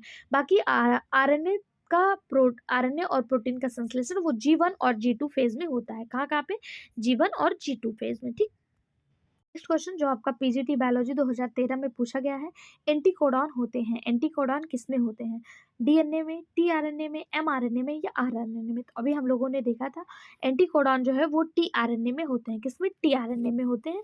यह सबसे छोटा आरएनए होता है। ठीक है, ऑप्शन बी इसका सही जवाब हो जाएगा। अगला क्वेश्चन, डीएनए टेम्पलेट पर आरएनए बनने की प्रक्रिया को क्या कहते हैं। डीएनए टेम्पलेट पर आरएनए बनने की प्रक्रिया को ट्रांसक्रिप्शन कहते हैं। ऑप्शन डी इसका सही जवाब हो जाएगा। क्या कहेंगे, ट्रांसक्रिप्शन कहेंगे। लैक ओपेरान उदाहरण है, क्यों एक्सप्लेन नहीं कर रहे, क्योंकि ये ट्रांसक्रिप्शन वाला पहले एक्सप्लेनेशन हम लोग कर चुके हैं। ठीक है, लैक ओपेरॉन किसका एग्जाम्पल है, अरेविनोस ओपेरॉन का, एंड्यूसिबल ओपेरॉन, रिप्रेसिबल ओपेरॉन या फिर ओवरलैपिंग ओपेरॉन। ये आपका टीजीटी में पूछा गया क्वेश्चन है। लैक ओपेरॉन किसका उदाहरण है, सही जवाब हो जाएगा इंड्यूसिबल ओपेरॉन का। किसका, इंड्यूसिबल ओपेरॉन का। ऑप्शन बी इसका सही जवाब हो जाएगा। लैक ओपेरॉन इंड्यूसिबल ओपेरॉन का उदाहरण है। ओपेरॉन संकल्पना के अनुसार अधिकांश जीवों की सक्रियता पर नियमन अनुलेखन स्तर पर प्रेरण या दमन द्वारा किया जाता है। ऑप्शन बी इसका सही जवाब हो जाएगा।